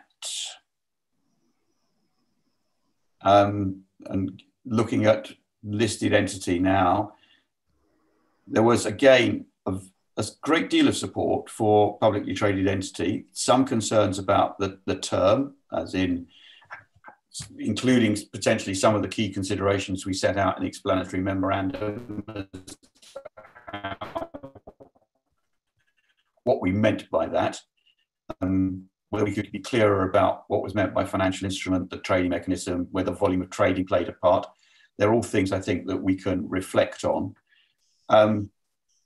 In terms of listed entity, then obviously, again, there was the real concern was IOSCO. A few other respondents preferred to retain the term on the basis it was well understood and used.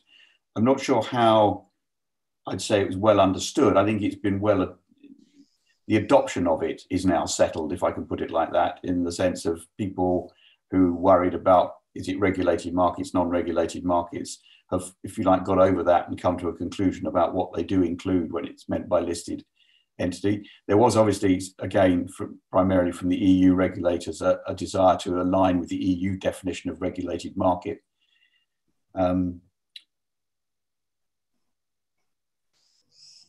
Again, we will pick up with IOSCO their desire to keep listed entity.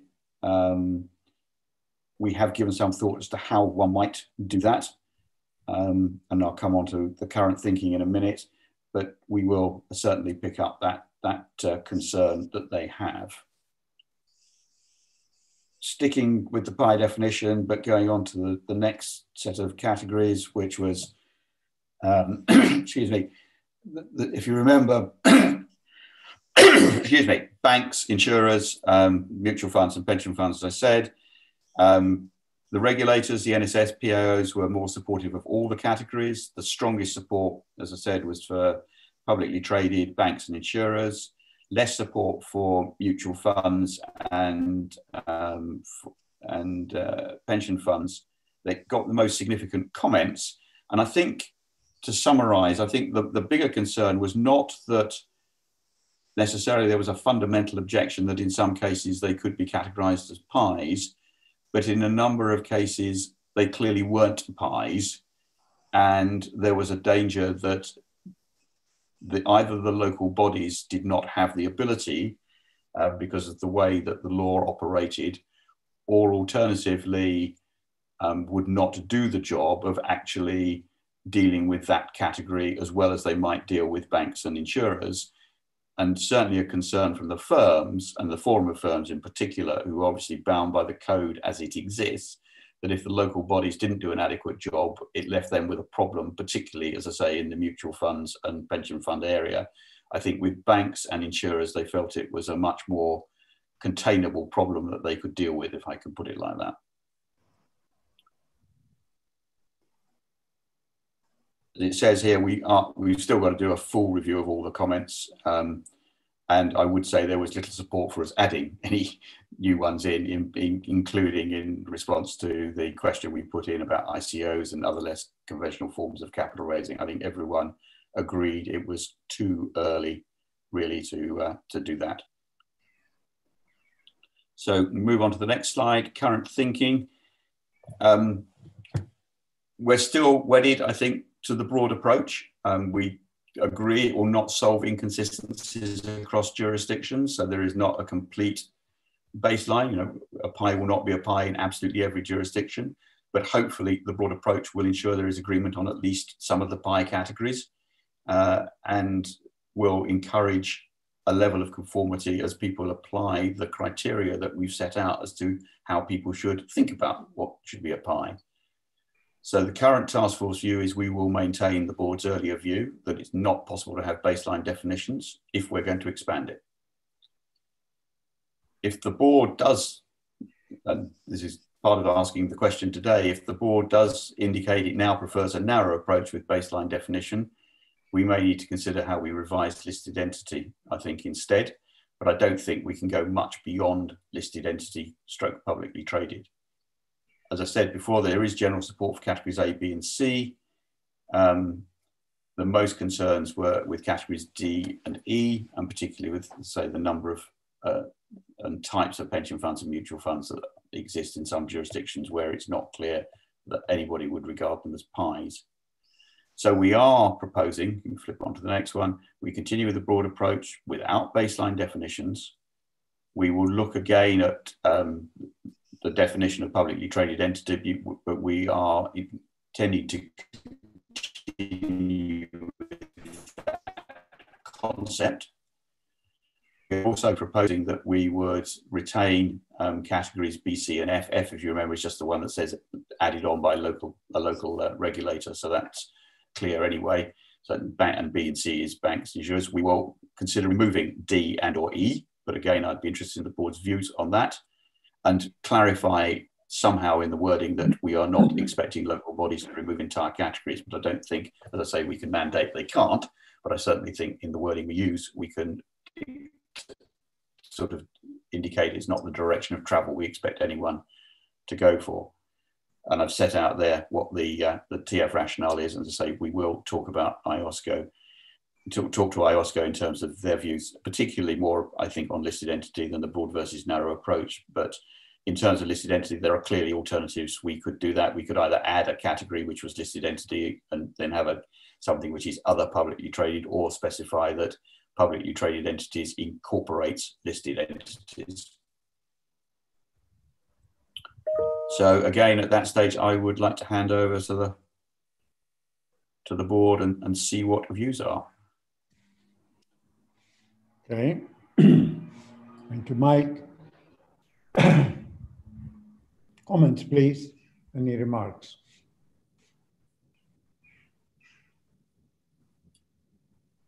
Board members, please raise your hands if you have comments or remarks. Si Sung Nam. Sung Nam. Thank you, Michael. I have one observation about broad and narrow. As task force proposed, if we decide to have only three pie categories, such as A, B, C, with a caveat saying that local bodies are not expected to remove the categories, but are encouraged to add. I wonder if there is any merit or need to differentiate or highlight the two approaches. That's my observation. And the other comments I have is regarding removal of D&E. I generally support the current thinking of the task force, but I noted that 64% and 70% of respondents expressed support for D and E respectively. So I'm interested to know if we have a concrete basis for justification for removal.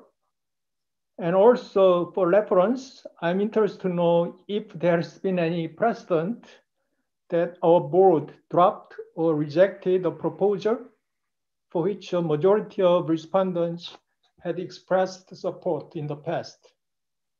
Thank you.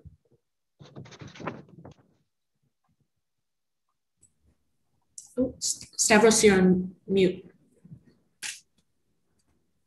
Thank you. Caroline, please. Thanks, Stavros. Thanks, Mike.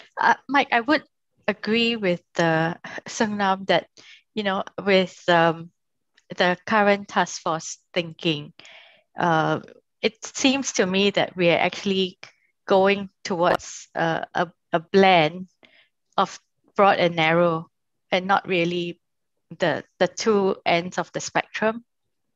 And so do you really want to focus on whether we're going for the broad approach or narrow approach, but really describing at the end of the day, the fact that we're looking at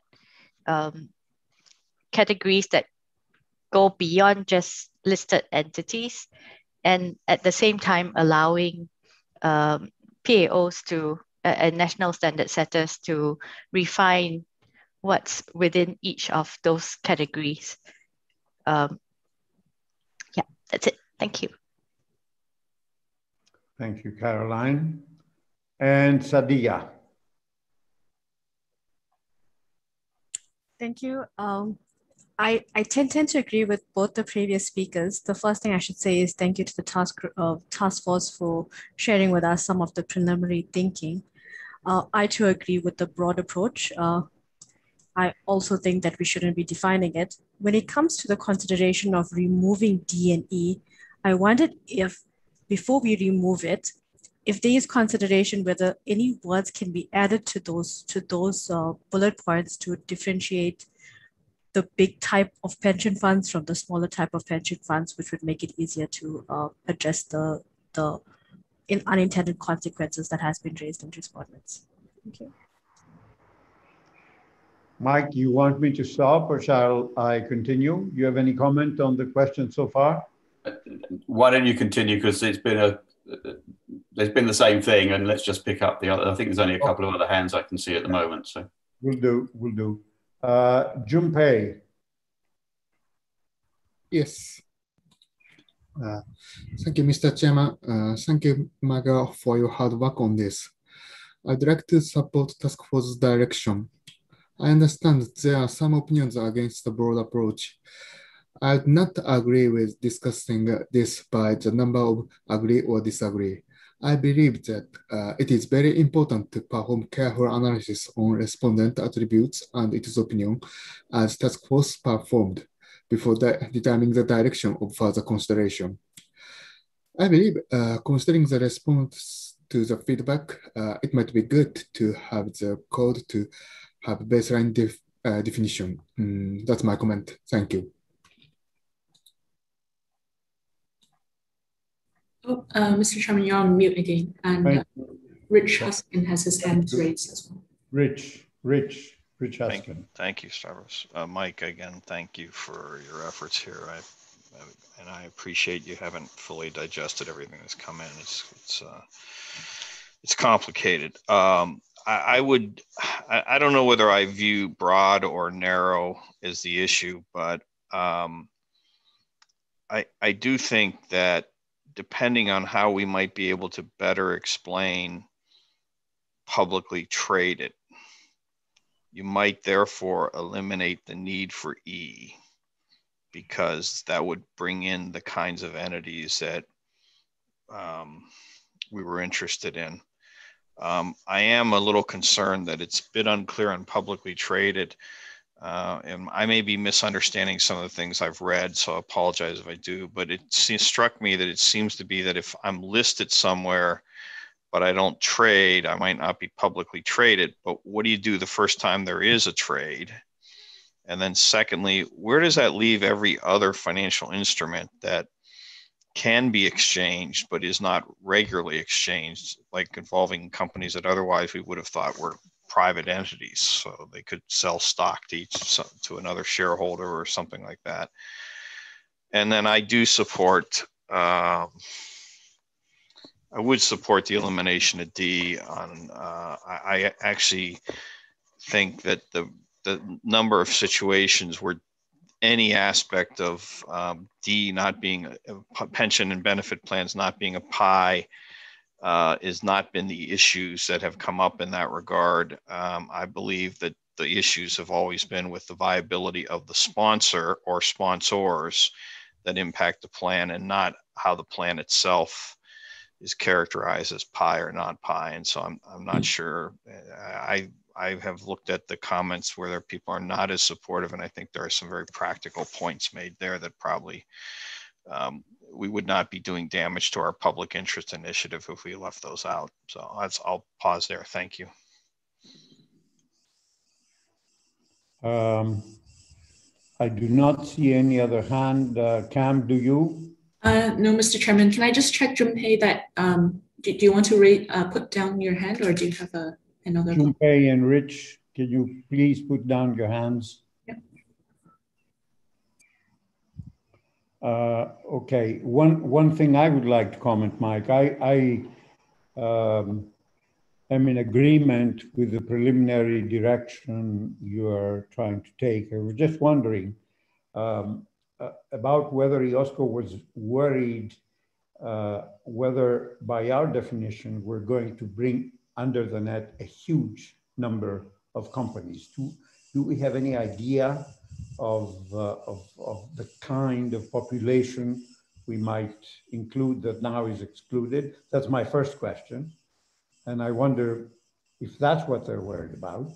And my second point was that if you're going to exclude category E, which is pensions, and which indeed varies a great deal across jurisdictions, which I'm not against, maybe you could include something about pensions in your factors, since large pension systems clearly have a public interest aspect, which is significant. That were my remarks. I don't see anyone else. So Mike, back to you. Okay, thanks. And thanks for those comments, as I say, all of which we will reflect on. Just to respond very quickly on a couple of them. Certainly, I would agree, this is not, from the task force perspective, this is not purely a numbers game in terms of saying, well, we've got 64% who are in favour and 36% against. So it means yes or no, we take on board the comments that people make and the validity, I suppose, or assessing the validity of the comments that are made and the concerns that people are expressing. And that is, as I think somebody articulated, still a task that we have got to go through in detail. I think I don't want to get hung up on broad versus narrow. I think broad, though, let's just be clear what we meant by broad. And it's broad, it was broad in terms not only of potentially adding in categories, and I agree we may be becoming narrower because we're not adding in as many categories, but nonetheless it is also broad in the sense of the categories we are putting in, which includes, I have to say, publicly traded, are designed very deliberately to be all-encompassing and to need refinement at a local level. So in other words, somebody has to define in a national jurisdiction what is meant by a bank, and in particular, which banks they think are of public interest. So credit unions, under most lay definitions of bank, would be banks. Equally, most credit unions are excluded very explicitly as from PI definitions if they would otherwise be caught. And the prime example of that is in the EU, where the banking legislation captures them in the first instance, and then on a national basis, they exclude them all again as you go around Europe and think about what is regarded as a PI. So broad approach encompasses both those aspects, if I can put it like that. And whilst we're narrowing in one respect, which is less categories, we are not narrowing in the sense of making bank or or insurance, our definition of bank or insurance, something which can be picked up necessarily and adopted without refinement at the national level. So I just wanted to make that distinction clear. Thank you for your comments, Rich, on publicly traded, extending that to category E, which was the mutual funds. And quite a lot of mutual funds now are indeed publicly traded, but not all. Some are actually just unit trusts in the UK as a prime example, where they don't trade in the sense of individuals can't trade them between themselves. The only way they can get their money back is by going back to the institution concerned and saying, please, can you give me my share of the net assets? So it will capture a lot. If you think about publicly traded, it won't necessarily capture all. And interestingly enough, and again, this is part of the public trade, the FRC's response to us did pick up this point that you can be listed and not trade at all, and therefore would not necessarily be caught. And they welcomed that. And as I think if we've discussed at the board before, there are some entities who will have subsidiaries with listed debt, which is actually wholly owned within the group. And the only reason it's listed is for tax purposes. And it seems odd, therefore, to regard those subsidiaries as PIs just because of that peculiarity. But as I say, thank you for the comments. We will certainly take those all on board as we continue the work. Okay, if we can move on. So role of local bodies, I think again, there was general support for it. As I've already expressed, there was concern that there was therefore a level of reliance on those local bodies, and therefore there would be inconsistent treatment. I don't think you can eliminate that. As I say, I think there is inconsistent treatment. And hopefully by trying to set the criteria and by trying to set out at least some broad categories that we think should be included, we will improve consistency rather than it driving it in the other direction. But nonetheless, we will not achieve total consistency. As I say, we don't see an easy way to prohibit somebody from excluding a PI category. I think there will be less tendency for them to do so if we don't include quite so many. So if we've only got the banks and insurers being added in, they probably wouldn't exclude a category. But we can certainly, as I say, try and put in wording that seeks to indicate that that is not the desired approach. But as I say, I think it's very hard for us to say it's excluded. And there was obviously, as I say, general support for what we were talking about in terms of outreach and education. If we go on to the role of the firms, that most of the regulators, NSS, including IESBA, are supportive. Most of the firms were not supportive. PAOs were broadly split. Reasons for not supporting: subjective and will create divergence inconsistency. Responsibility should be primarily that of IESBA and the local bodies. Those who argued that the firms should have a role to play did argue the fact that you can never prescribe everything which ought, with the benefit of hindsight, to be categorized as a PI, and therefore that it was appropriate the firm should have that role. I think there was a feeling that those charged with governance should determine if the entity should be subject to additional PI requirements from some. I'm not sure I personally agree with that, but that was certainly a view expressed. I wasn't going to go through any more of those specifics. Those were some of the comments we got back. We are going to look at those concerns and think about the role of the firms. In terms of if we have a requirement to disclose, again, the response pattern to that, if you can go on to the next slide, Jeff, was broadly similar to that question 9. Most concerns comments were around the misconception there'd be different levels of independence and non-PI audits are of lower quality. A concern that we were disclosing information without proper context and explanation. If there was a disclosure requirement, about half the respondents supported the auditor's report as an appropriate avenue for disclosure. That clearly, though, a number of those people who gave that answer didn't support disclosure in the first place. So there's a slight, you can take different views on how you regard that, I suppose. There were some other commonly suggested disclosure mechanisms, the favourite transparency report, websites, etc.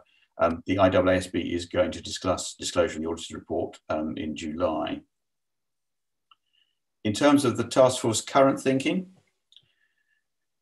we have reflected that, are we going to achieve a great deal by insisting on having the requirement?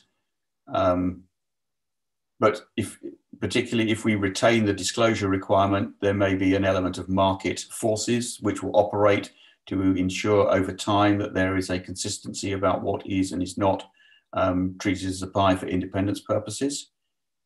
So we are looking at going back to the encouragement language.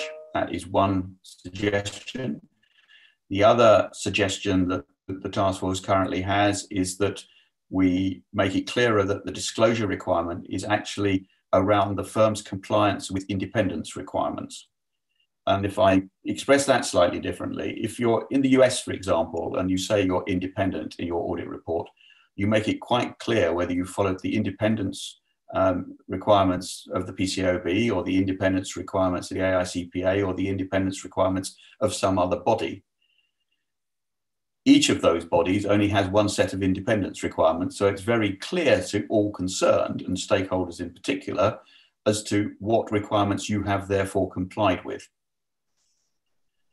The problem that IESBA has, and others who model their code on IESBAs, is actually we have two sets of requirements. I know we say there are not two standards of independence, and I thoroughly agree with that, but we do have two different sets of requirements. And it's arguable, not very enforced, in fact, the auditor has followed in making that independence declaration.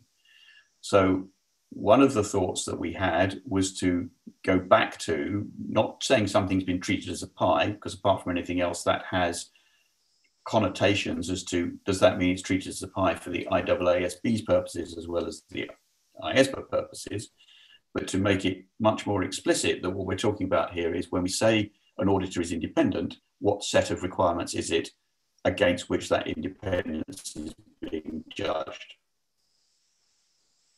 So the current thinking, which is illustrated here, just shows that, as I say, what I've said before, that we go back to an encouragement rather than a requirement on the firms to add something in as a PI. But we have disclosure, but we refine the disclosure to being clear about the independence requirements that have been followed rather than more treating it as a PI. We have also not tried to dictate where, because again, this is down to the IAASB in terms of their control of the audit report and what goes in the audit report. So as currently articulated, it says a firm shall publicly disclose. The IAASB working group on this, I think, has a concern about the word publicly there, and would prefer us to just say shall disclose.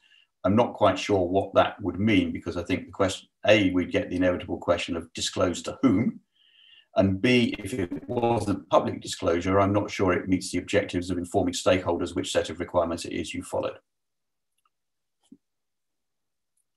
And again, at that point, I'd just like to pause and ask for views on the issues we've identified, direction of travel, etc. Thank you, Mike. Let me invite again comments on this part of the presentation. I see Caroline. Thanks, Mike. Yeah, I'm supportive of the task force current thinking. Thank you.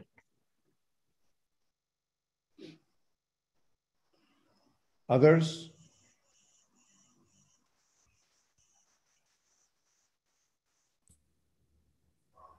No other hands, Mr. Chairman, right No now. other hands. Yeah. Let me add that I'm supportive of the current thinking as well. And, oh, I see Galen. Galen? Yeah, and I sort of hold back a little bit because I have been participating with the task force, but you know, a new thought that I had here recently, and it focuses, and it's on that slide that we have in front of you with the phrase "was treated as a pie," and what does that mean? And I think IESBA is looking at it and very focused on independence. We have the same issue in the U.S. and our solution was what it means is that if you're a pie, you comply with the independent standards and also the audit standards. You don't go down one path or the other. You have to go down both paths. And I think unless that happens, there could be a lot of confusion. So I just throw that out there, Mike, and I'm sure we'll be talking about it more. Thank you. Thank you, Galen. I don't see any other. Oh, I do. Ken. Ken? Yes, thank you, Mr. Chairman. And I really would encourage board members to weigh in on this particular area, especially important because we will be having a session with IESBA on July 21st. So we do need a clear sense of direction from the board as to whether it is supportive of the task force's preliminary thinking and direction of travel. So that is very important. If we're not hearing from the rest of the board, the task force will proceed on the basis that the board is in support of what it is proposing, at least at this stage.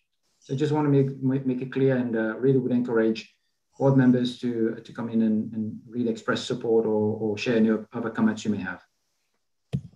Thank you, Ken. This is indeed an important point that the task force has to go with some direction at that meeting, the IEESB. So we are making the assumption that the lack of voice means that there is support in the direction. I was going to say, silence is acquiescence in my book, I'm afraid, Stavros. Silence is what? Acquiescence. Acquiescence. Well, acquiescence acceptance. Is somewhat weaker than support. Okay, support then. Well, all right. Certainly not objection. No. And I'm sure that we would have heard objection if there were. Okay. And if I can just respond to Galen, and certainly on a personal level, Galen, I am wholly sympathetic to the point you make. It is, of course, incumbent on the IAASB to think about whether they expand their current PI definition to include everything that we would include under our PI definition in terms of the additional steps that might be required under their standards. So that is not entirely within our control, which is partly why I think, and particularly since the current wording in the audit report does refer to the independent standards that are being adopted in terms of whether the auditor declares they are independent. I do think there's a natural extension of that. I'm not saying that this means the IAASB have got to put it in the audit report, but I do think it's a natural extension to be clear when you're talking about those standards. If, like us, you have in effect two sets of requirements. I see Caroline's hand. Caroline, you put your hand back. Yes, thanks. And Mike, I was just thinking that,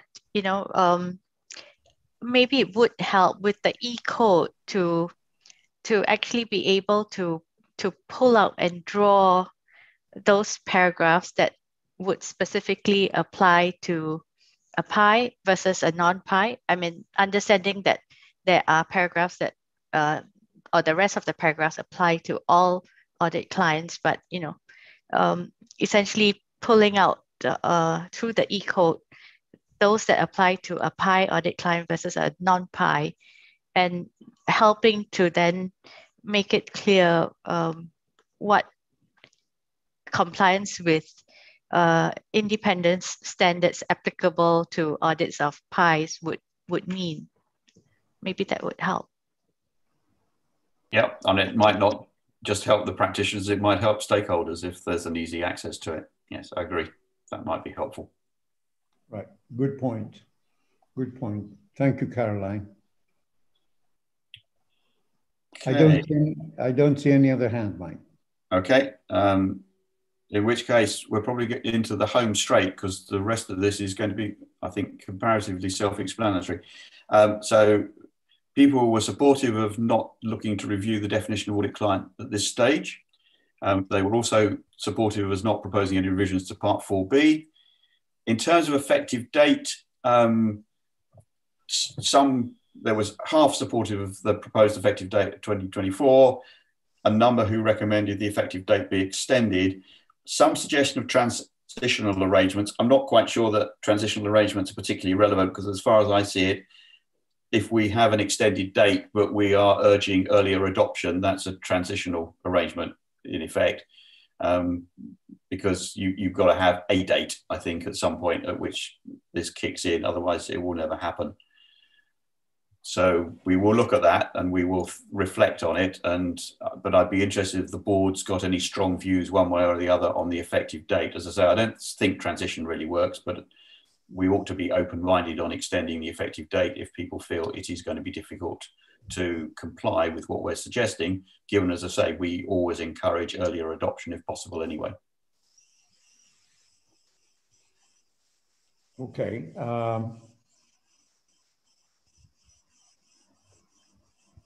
Is that it, Mike? Sorry, I was going to pause there and just see whether, as I say, there was any strong views on effective date, particularly before I just wrap up the last few bits. Okay. Any comments on effective date, please? Sadia has her hand raised. It would be interesting to note, it says over half were supportive of a proposed effective date and asking for an extension, whether the same individual, well, the same parties that asked for an extension asked for, we're thinking of the full definition or a revised definition, and whether that will play a part in whether they needed the additional time. On the issue of transitional arrangements, I think that there'll be a need to remind that when you have previously not considered a PI, then the paragraphs that deal with when your audit client becomes a PI will be relevant and hopefully answer those concerns. Thanks, Sadia. That's very helpful. Yes. Anyone else, please?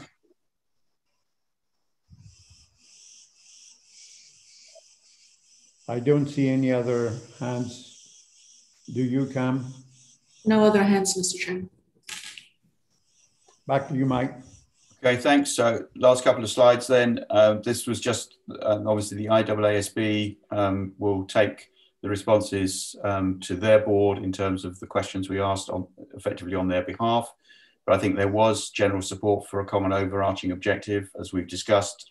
I think it might be easier for them to adopt the 400.8 if we keep it separate, and we can make 400.9 more independent specific then in that case, which is helpful, I think. There was general support for their case-by-case approach when looking whether to expand listed entity to other PI categories.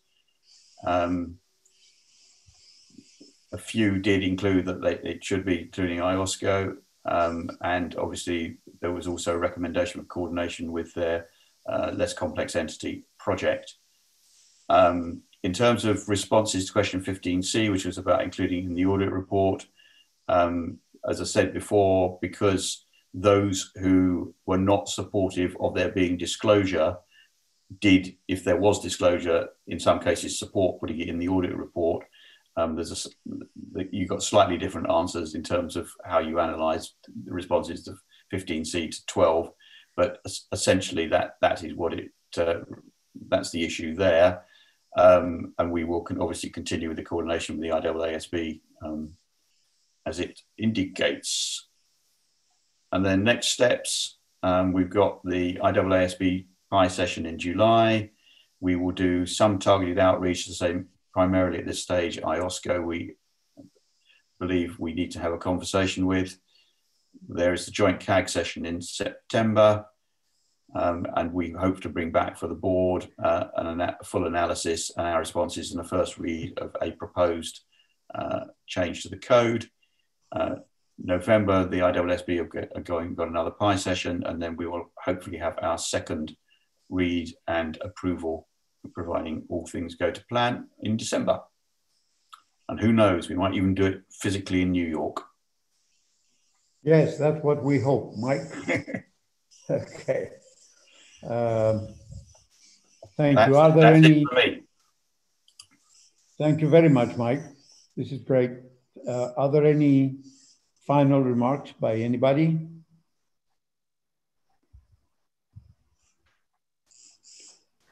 Not seeing any, I want to thank you and the task force. You do have important meetings ahead of you before you come back in September. The board thinks that you are in the right direction, but we'll look forward to hearing the outcome of your meetings with the IEESB and IOSCO especially. So thank you, Mike. Thank the task force for their work. We realize, and I know that this is a lot of work. We had a lot of responses. So I want to thank you all, Jeff especially, and you, Mike, and thank the board for a very good conversation. Before I close this session, and before I close the discussion on this topic, I would like to ask Robert for his own final remarks. Robert? Thank you, Chair, and thanks for the discussion. I think it's encouraging to see the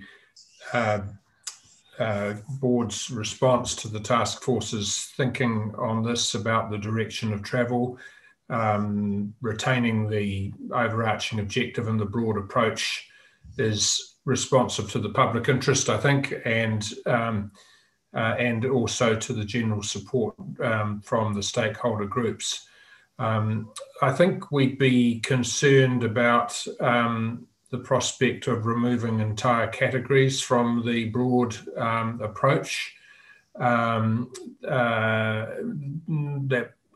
recognising IOSCO's concerns, there'd be some concern, I think, about whether that was fully reflective of the public interest, although the support for the two categories, D and E, was less than for others. There was still a majority support, and the propositions in the exposed provisions about the role that those post-employment benefits and collective investment vehicles play still hold, I think.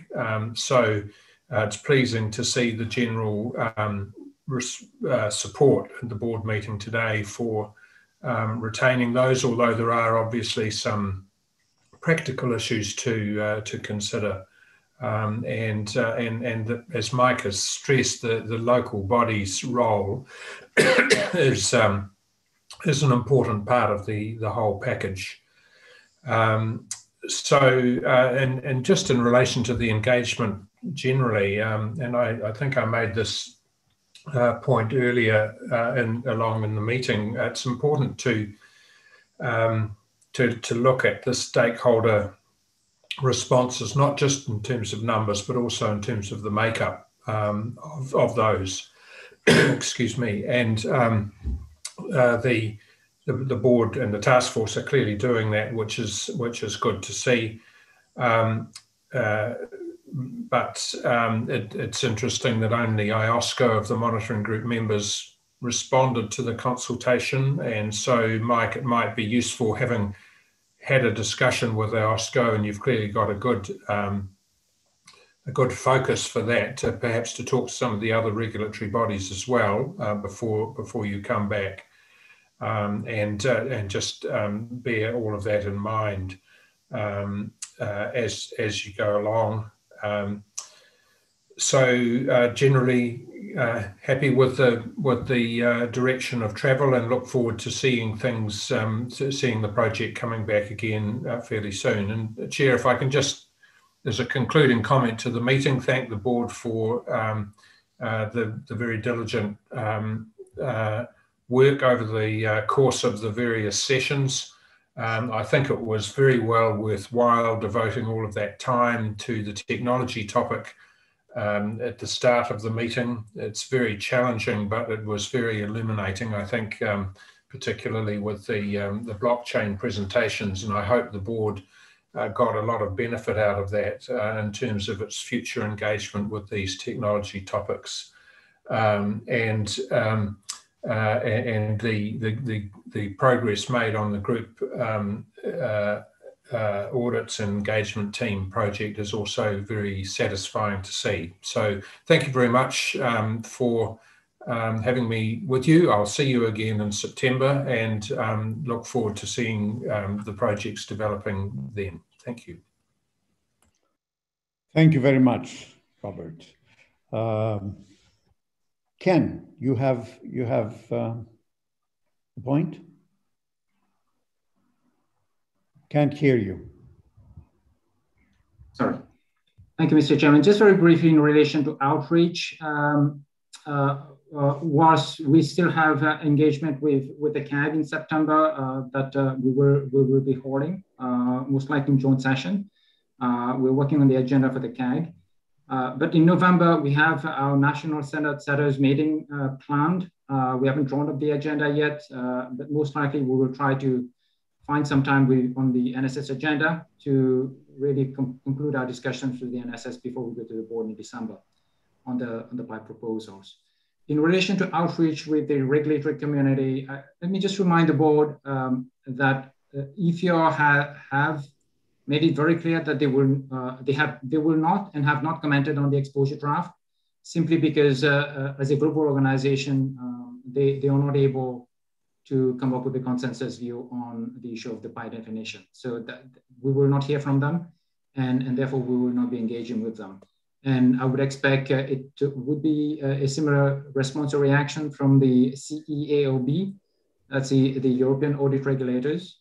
And my final point is it's going to be very important, and Mike has touched on this, it's going to be very important for local bodies to really take the action that's going to be necessary to have an effective implementation of the final approach to the definition, wherever we'll end. So that's going to be essential. That's it from me. Thank you very much, Ken. And your last point is, of course, something that we'll be discussing in our future meetings. We have 2 more big discussions about this. Thank you. I will now conclude the meeting. I want to thank you all for your contributions. A very successful meeting. Good progress in everything that we have done. I will not go over it again.